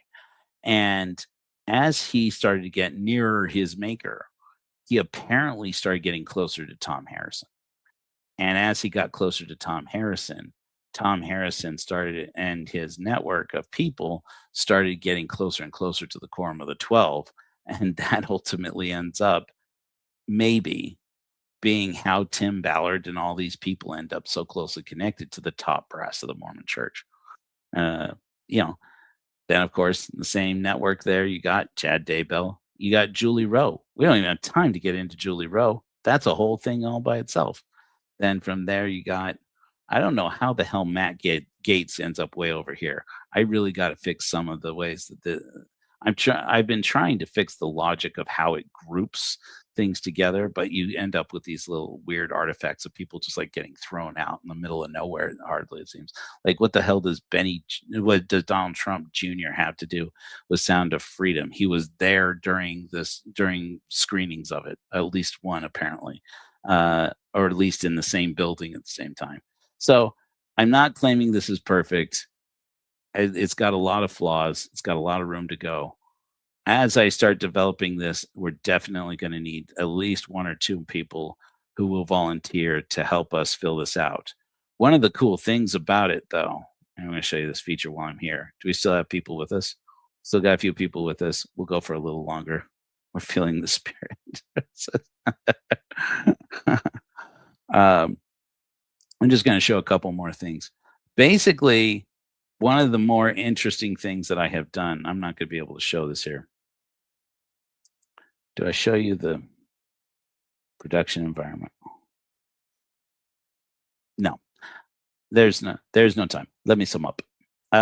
Basically, there's a button here in the upper right hand corner. I'm just bragging at this point, called Add Table. And you're going to see here, when one clicks on it, it says admin login required, and then you have to go. I tried putting in my admin and it didn't work, which means that this published environment actually doesn't have an admin right now. So I'm going to have to actually, isn't that cool? Look at that go. Boom, boom, boom, boom, boom. I'm going to have to actually make the production environment create me an admin on the front end so that I can actually update this, so we can do it live. But my goal is eventually that we'll have multiple people who have an admin account and can come in here and start populating this if that's in your heart to do, because you're like obsessed with this rabbit hole like I am.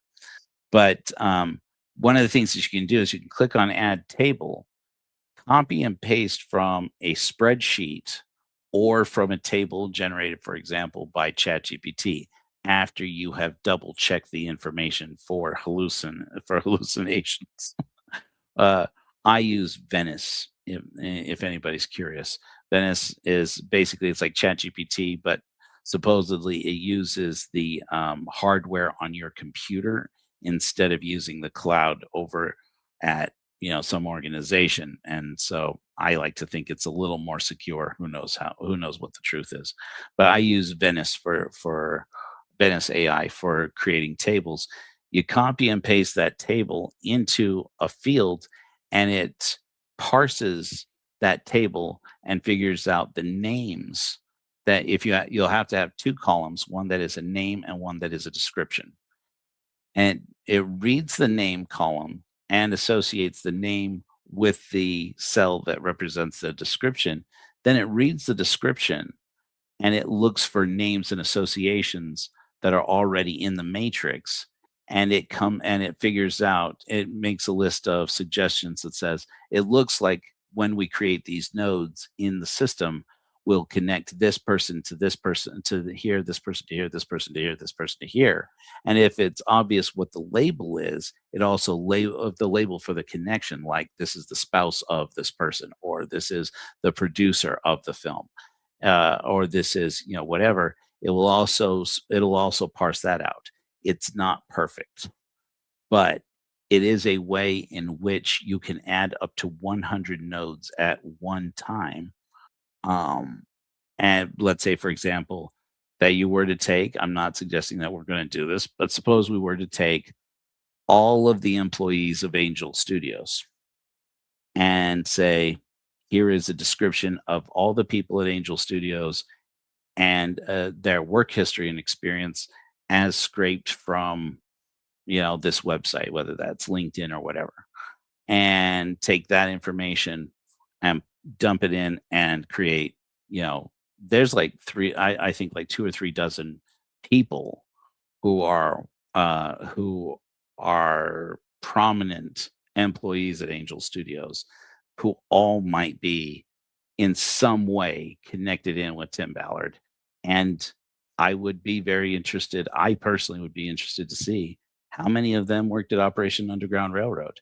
How many of them, I know at least one of them, I still haven't looked into who she is or how she's connected.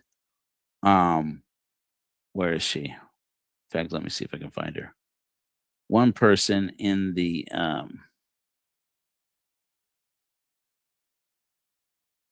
it really is folding these weird. Anyways, well, at least one person who works at Angel Studios used to work at the Treasury Department. Now, does that mean that she used to work in the that she used to work for the IRS as an IRS agent? I don't know. Doesn't mean that but I would be very interested in knowing, did she once work in the first Trump administration for the treasurer? What's his name? Somebody remind me of the guy's name. Secretary of Treasury. It's not that this person isn't important. It's that I was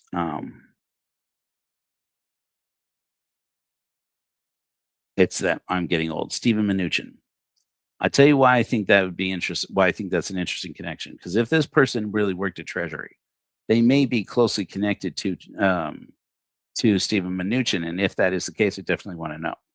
Because Stephen Mnuchin is an investor in independent films like the ones at Angel Studios and Hollywood films, and I've been following his work for a long time.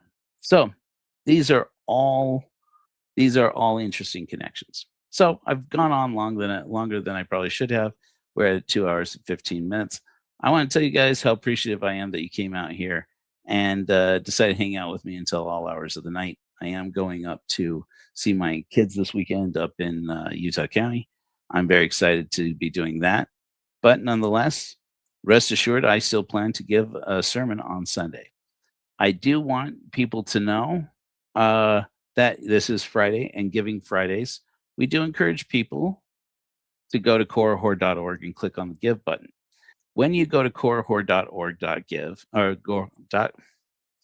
korahor.org/give, or you go to korahor.org, click on the Give button, the money that you donate or items that you donate out of our Amazon list, or if you click on our address, if you go down to our address in St. George, where we have our distribution center, and just send items that you have, like blankets, especially blankets, but also we're looking for sleeping bags, camping stoves.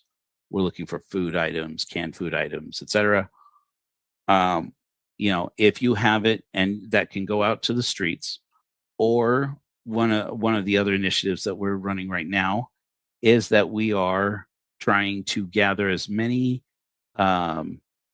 hygiene kits and as many blankets, as many resources as we can for the women and children who have been affected by the collapse of the FLDS community. That's the Mormon polygamous community here in Colorado City, Arizona, which is also Hilldale, Utah. And we are supporting an organization out there called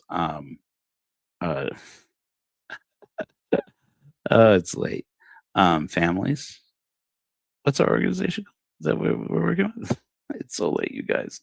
Anyways, we're working with an organization that supports women and children, small families, single moms especially, who have been negatively impacted by domestic violence and basically been abandoned by the polygamist men in the FLDS community, who just basically were either arrested or took off and ran and left all these families abandoned out there.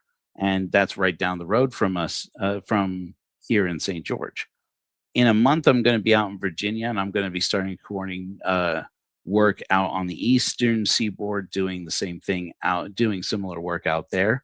But we have one luminary still here in Utah who will be continuing to collect those donations and getting them, and we'll be arranging to get them out to the people on the streets out here. And we're looking for more luminaries. We're looking for more people all over the country. If it is in your heart, especially if you are a godless person, but if you're not and you just want to volunteer or donate and help us with the work, we'll take it. We do not require anybody to join our fellowship in order to volunteer with us. In fact, we even have an order of our clergy that you can join. They're called Luminaries of Reason, that can even perform sacraments of the Church of Korihor, godless sacraments. They're great, wonderful things without even needing to be members of our fellowship. We don't ask people to pay tithing. I tell people all the time, because people, of course, want to know, what are you doing with 10% of the income of all the Korihors out there, Joe? The answer is not a damn thing. I don't collect tithing from people. We don't collect tithing. I ask people, if you want to join, if you want to become a friend of Korihor, you can do it for free. All that I ask is this: if I email you through the system, or if we send out an announcement, or we have a Giving Friday, and you have $1, $5, $10, $100, $1,000. If you have any amount of money you can give to help people who are in need, I assure you, when you go to korihor.org/give and you donate it there, that money goes out to the streets. That money goes to the people we are serving. It doesn't go to me. It doesn't pay me a salary. That's not to say that I will never take a salary, but that's likely to be, if that happens one day, which will likely be years from now, it will be out of the contributions, which we ask people to give $48 a year or $4 a month to be a contributor to the Church of Korihor, to defray our costs so that we can travel, dedicate our time to doing this. It will be years before I am sure, before I'll be able to work for the Church of Korihor full time. It's one of my wildest dreams. Right now, I'm giving my money to make this operation continue. I don't take a salary yet. I very much would like to, but we don't make that much money. But I assure you, the money, the donations, including the Amazon list purchases you make at korihor.org/give, they go to the people that we serve. And right now, that is women who are victims of domestic violence. It is people who are living on the streets in Salt Lake City, here nearby in Las Vegas, and it is women and especially women and children who are victims of domestic violence and Mormon polygamy, which is trafficking in itself. That's trafficking Tim Ballard's not doing shit about. I'll tell you that right now, and had every opportunity to. Thank you, Meryl, who just gave a donation. Thank you very much.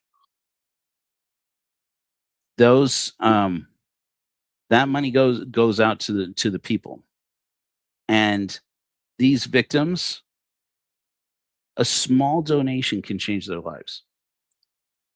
I can't tell you how grateful the women who run this organization we've been partnering with down in Colorado City were when Nikki and I showed up at their door. I have footage of it. It's mainly, I keep the camera on us because those people haven't consented to be filmed, but you can hear their voices in the video. How grateful they were when Nikki told them, I just happen to have, I think, something like a dozen hygiene kits, like feminine hygiene products. And like other, and then of course, not just feminine hygiene products, but things like soap and like hand sanitizer, masks, I think, and gloves and stuff like that, right? could you use them? And they said, oh my gosh, are you kidding me? Yes, totally. We could take them. We need them badly. And these little things, so small to us in our daily life, if we happen to be in the fortunate position to be able to give them. You think about it for a woman who doesn't have basic needs like that, to then be told, well, get off your butt and go get a job. What if you don't even have hygiene products and you go and you get an interview? You're gonna go without these little things where perhaps it's got nothing to do with God or atheism, belief in God, or or disbelief in God. It has to do with human beings. That any one of us could be in this position. Any one of us could end up on the street. That's a great video that Sam Harris recently put out, where he says one of the greatest myths of America is the myth of the self-made man. He's like, you think you're so smart. When there's somebody out there on a street corner talking to people who aren't there, screaming and ranting, and you obviously think, wow, how sad for that person.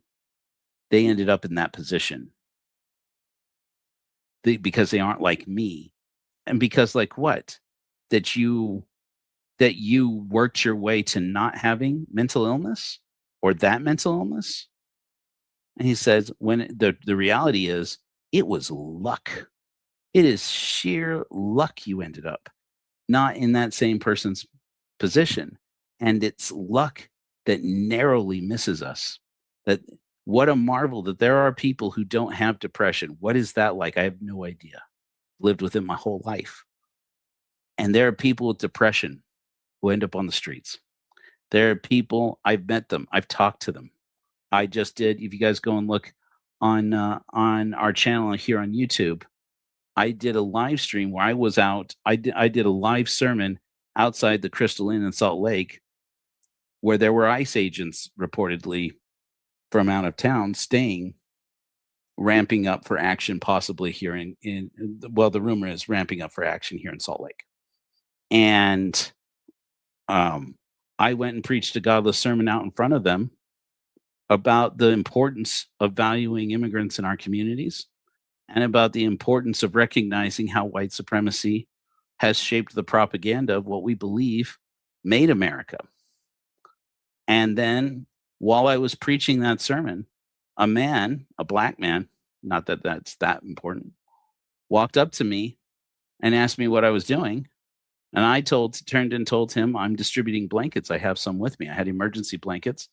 I had a box of 25 emergency blankets that someone in the Church of Korahor by the name of Chris, thank you, Chris, whoever you are, because I have a few Chris's out there. I don't know which one you are. None of you have copped to it yet. Someone sent us a box of 25 emergency blankets that said, get these out to the streets. Chris.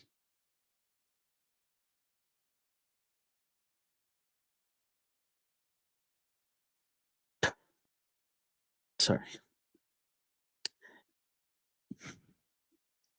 Few things make me so mad as heartless charlatans who tell you that because I am an atheist or because we Korahors are godless people that we don't have morals. I don't know who Chris is. I assume you are an atheist or agnostic, and if you're not, and you're still involved in our work and you're giving, thank you. Gave 25 blankets, emergency blankets. I thought, oh crap, do we still have these on the Amazon list? And Nikki said, yeah, because people have been requesting them. I said, man, last year when I went out with some emergency blankets, I couldn't get anybody to take them in Salt Lake.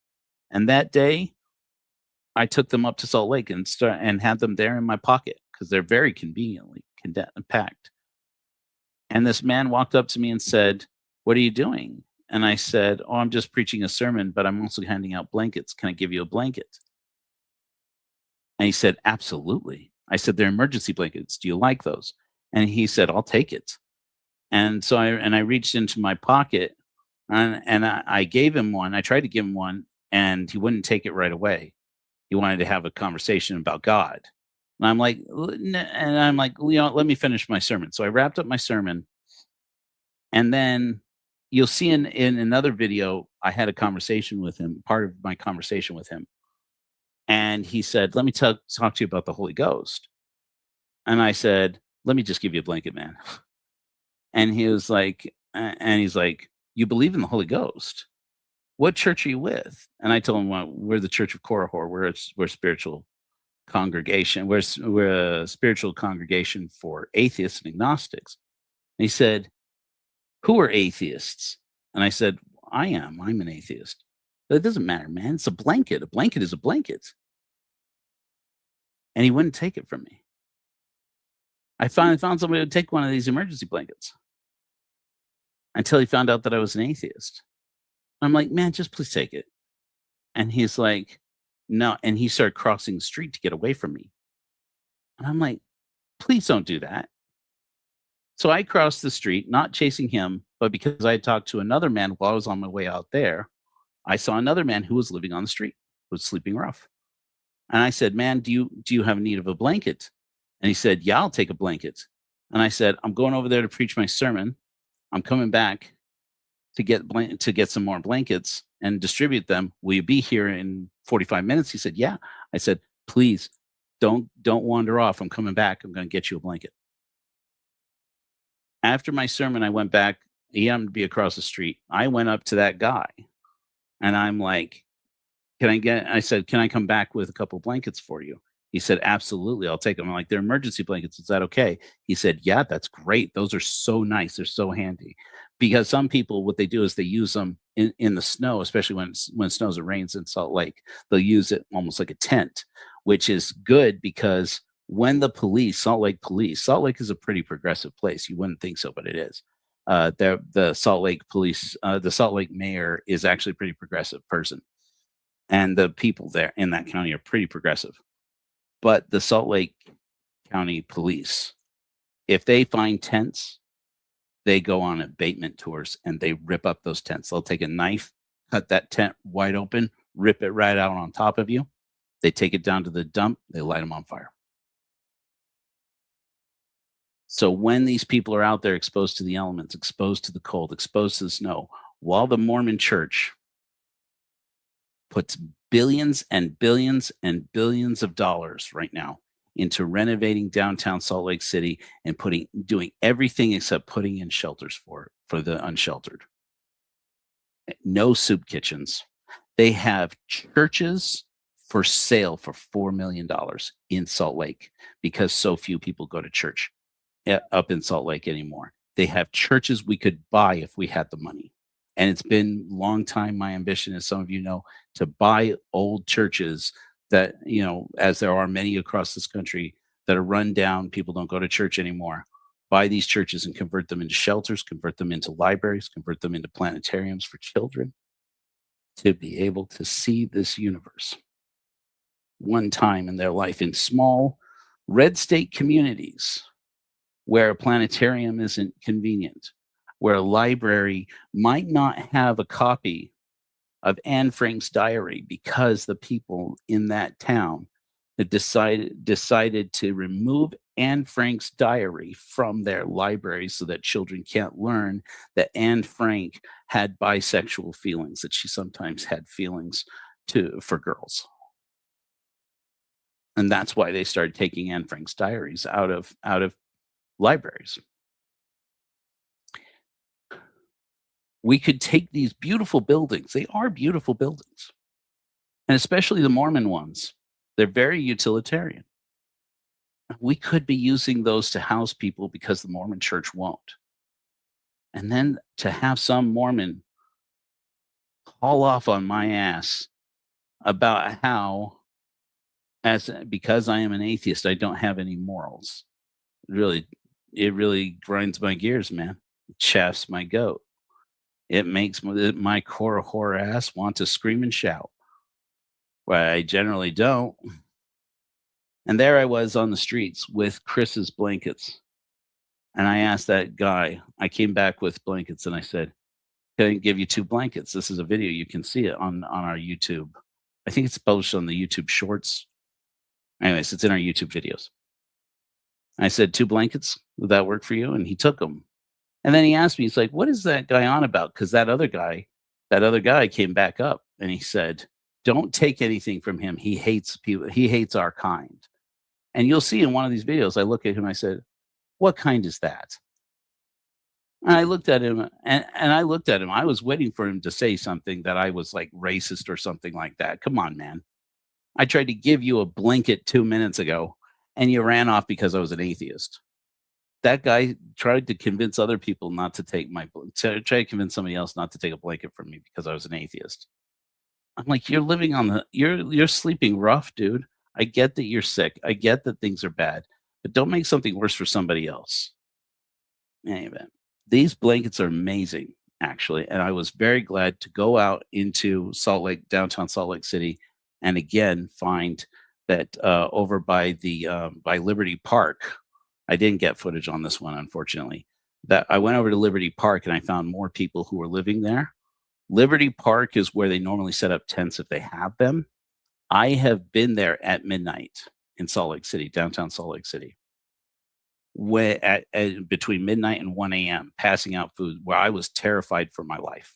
I was scared. I won't kid you. I was scared for my life. Not because of the unsheltered people in Liberty Park, but because everywhere I went, the police followed me. Everywhere I went, there was a patrol vehicle following behind me, sometimes with their lights off, with their headlights off. Keeping track, I noted more than once, keeping track of where I parked. All I was doing, carrying garbage bags full of blankets. And those people, I went out and I talked to them more than once. In a night, there was one particular night where twice I had to book it, get off of a street corner when 2 guys started screaming racial slurs at each other. And I tried to stop them and say, guys, don't do this right now, okay? Because I'm just here handing out blankets and you're going to get us all into trouble. And started shouting racial slurs at each other and started to fight. And I heard somebody shout knife. Guys, fuck. And I had to take off. And turned around to see what came of that fight. And sure enough, there were patrol cars. They were waiting on the opportunity. They were waiting on an excuse to come over and break it up.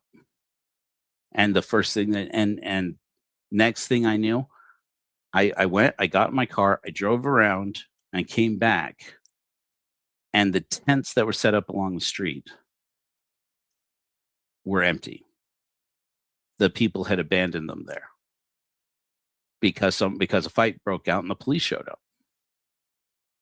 And so when I was out there and I had these blankets, I said, I don't know if you guys know, but these Mylar blankets, they make a good shelter. And then that's when people started going, hey, that's a good thought. I'll take one. And suddenly I had people taking these Mylar blankets. Makes a difference. Don't worry about sending too much. We'll put up there however many we think we need at any point in time. But I assure you, if I don't have people to take it to, I'm going to get it to somebody who needs it. One of those that I would really love to get somebody to volunteer with us on. There are mutual aid networks in Minneapolis and St. Paul, Minnesota. Now, they're supposedly, according to Tom Homan, according to the DHS, they're scaling down immigration, the Operation Metro Surge or whatever it is down in Minneapolis. But apparently the mutual aid networks out there that are getting food and blankets and other needful items to families that are hunkered down in the Twin Cities area, apparently they're stretched pretty thin. And they've been asking people to coordinate to send to these mutual aid places. But as you can imagine, it's dangerous for them to just put out there that we're taking these because of where they go. And my dear partner and lover, Winter, said to me, Joe, why isn't the Church of Korihor doing something? I said, because I'm stretched too thin. Otherwise, I'd be doing it. And so if we have people out on the East Coast, I'm going to be out there. I'm flying out after our event. Again, I want to remind people we're having our event here in St. George on the 22nd. It's called The Space After. It's going to be a great event. We are going to stream it on Kirsten and Megan's channel. I don't know if we'll even, and now I'm thinking maybe we won't stream it on korihor.org. I'd like to encourage all of you, just in case we do wind up just end up streaming it on one channel. If you don't know Megan and Kirsten's channel, go over there and follow them.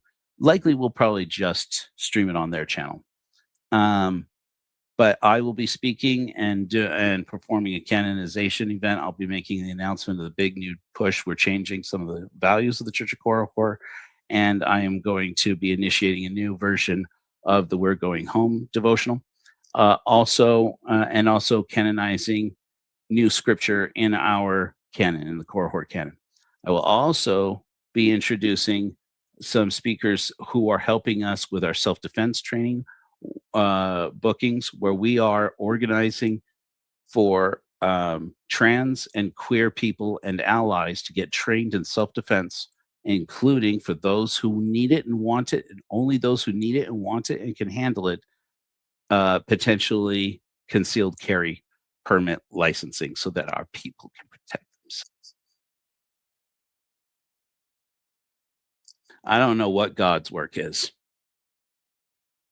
but if it's anything like what I have seen recently being sold as God's work, we need some of our queer community and their allies to know how to protect themselves, know how to get out of a hold, know how to avoid detention. No, don't do anything illegal. Disclaimer. But know how to keep from getting pinned down to the ground. Know how to keep from getting pinned against a wall or a vehicle. Learn the best that you can. And if necessary, and for your safety, you may need to arm yourselves. And you may need to know when to engage and when not to engage. You need to know how to protect yourselves and protect the people that you love. We are peaceful people. I want harm to come to nobody. I want no crimes to be committed on my account or anybody else's.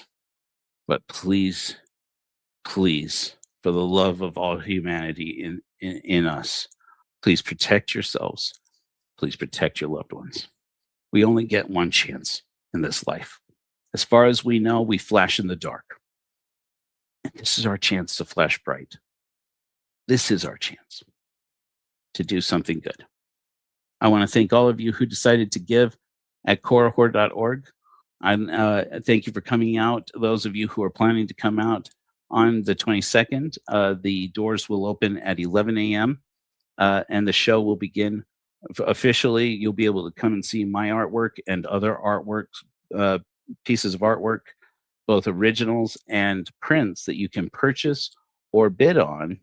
And all the proceeds of the donated artwork at that show, The Space After, are going to this to the organization, which is called Cherish Families in Colorado City, to go to these women and children who are the victims of Mormon polygamy.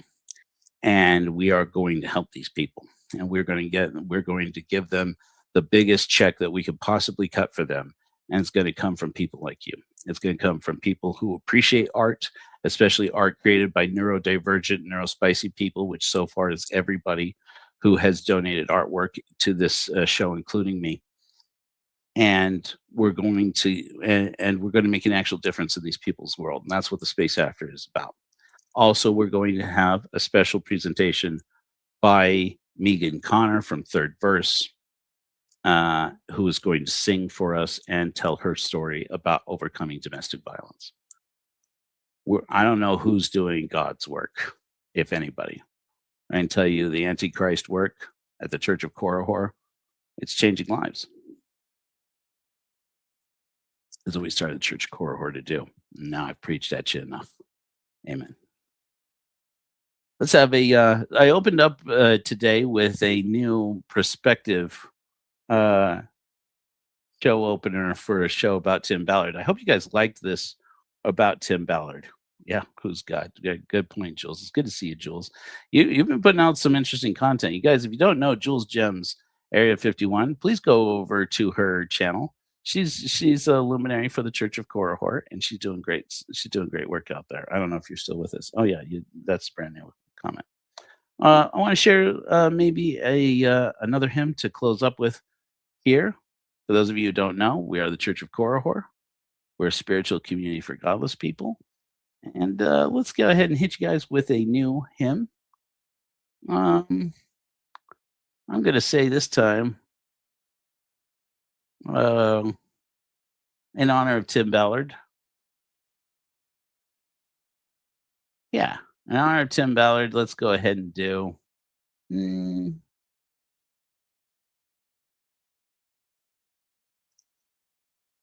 Let's do.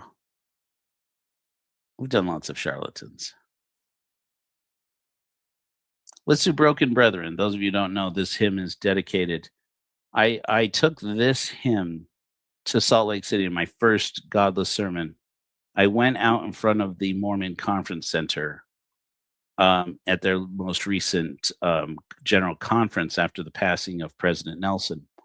And I played them this song to commemorate those of us ex-Mormons who wanted to reach out, an olive branch, to the Mormons in the wake of the devastating and terrible shooting and fire at a Mormon church house in Michigan that took the lives of several Mormons and injured several more, including children who were just worshiping God in their congregation. That just happened by a man who had very erroneously, in my opinion, very stupidly blamed the death of Charlie Kirk on the Mormons and the Mormon community. And that was just stupid and wrong.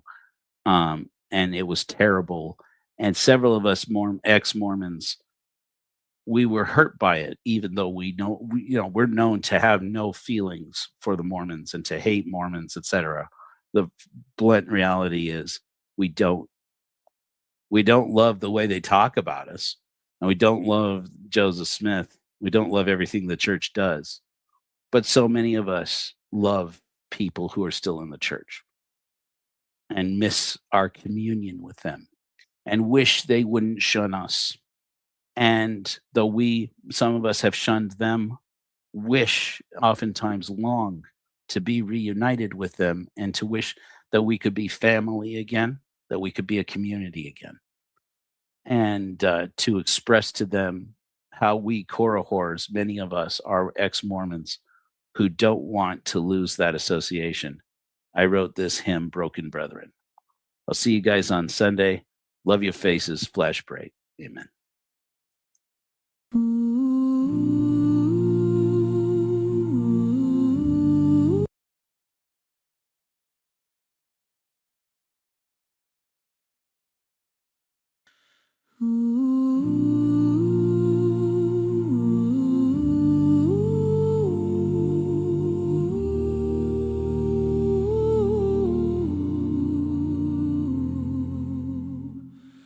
We once prayed here, sang our sacred songs, shoulder to the wheel we pushed along. A wind of doctrine blew my faith cold, broke our hearts, our assembly of old.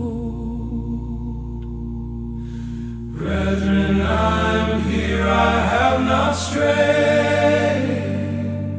It's not our love that I gave away. Broken brethren, can't we partake just for now, as our hearts break? Communion that once was ours, set aside these pews just for an hour. The Zion we lost wasn't beyond the grave. Broken brethren, it's love that saves.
love that say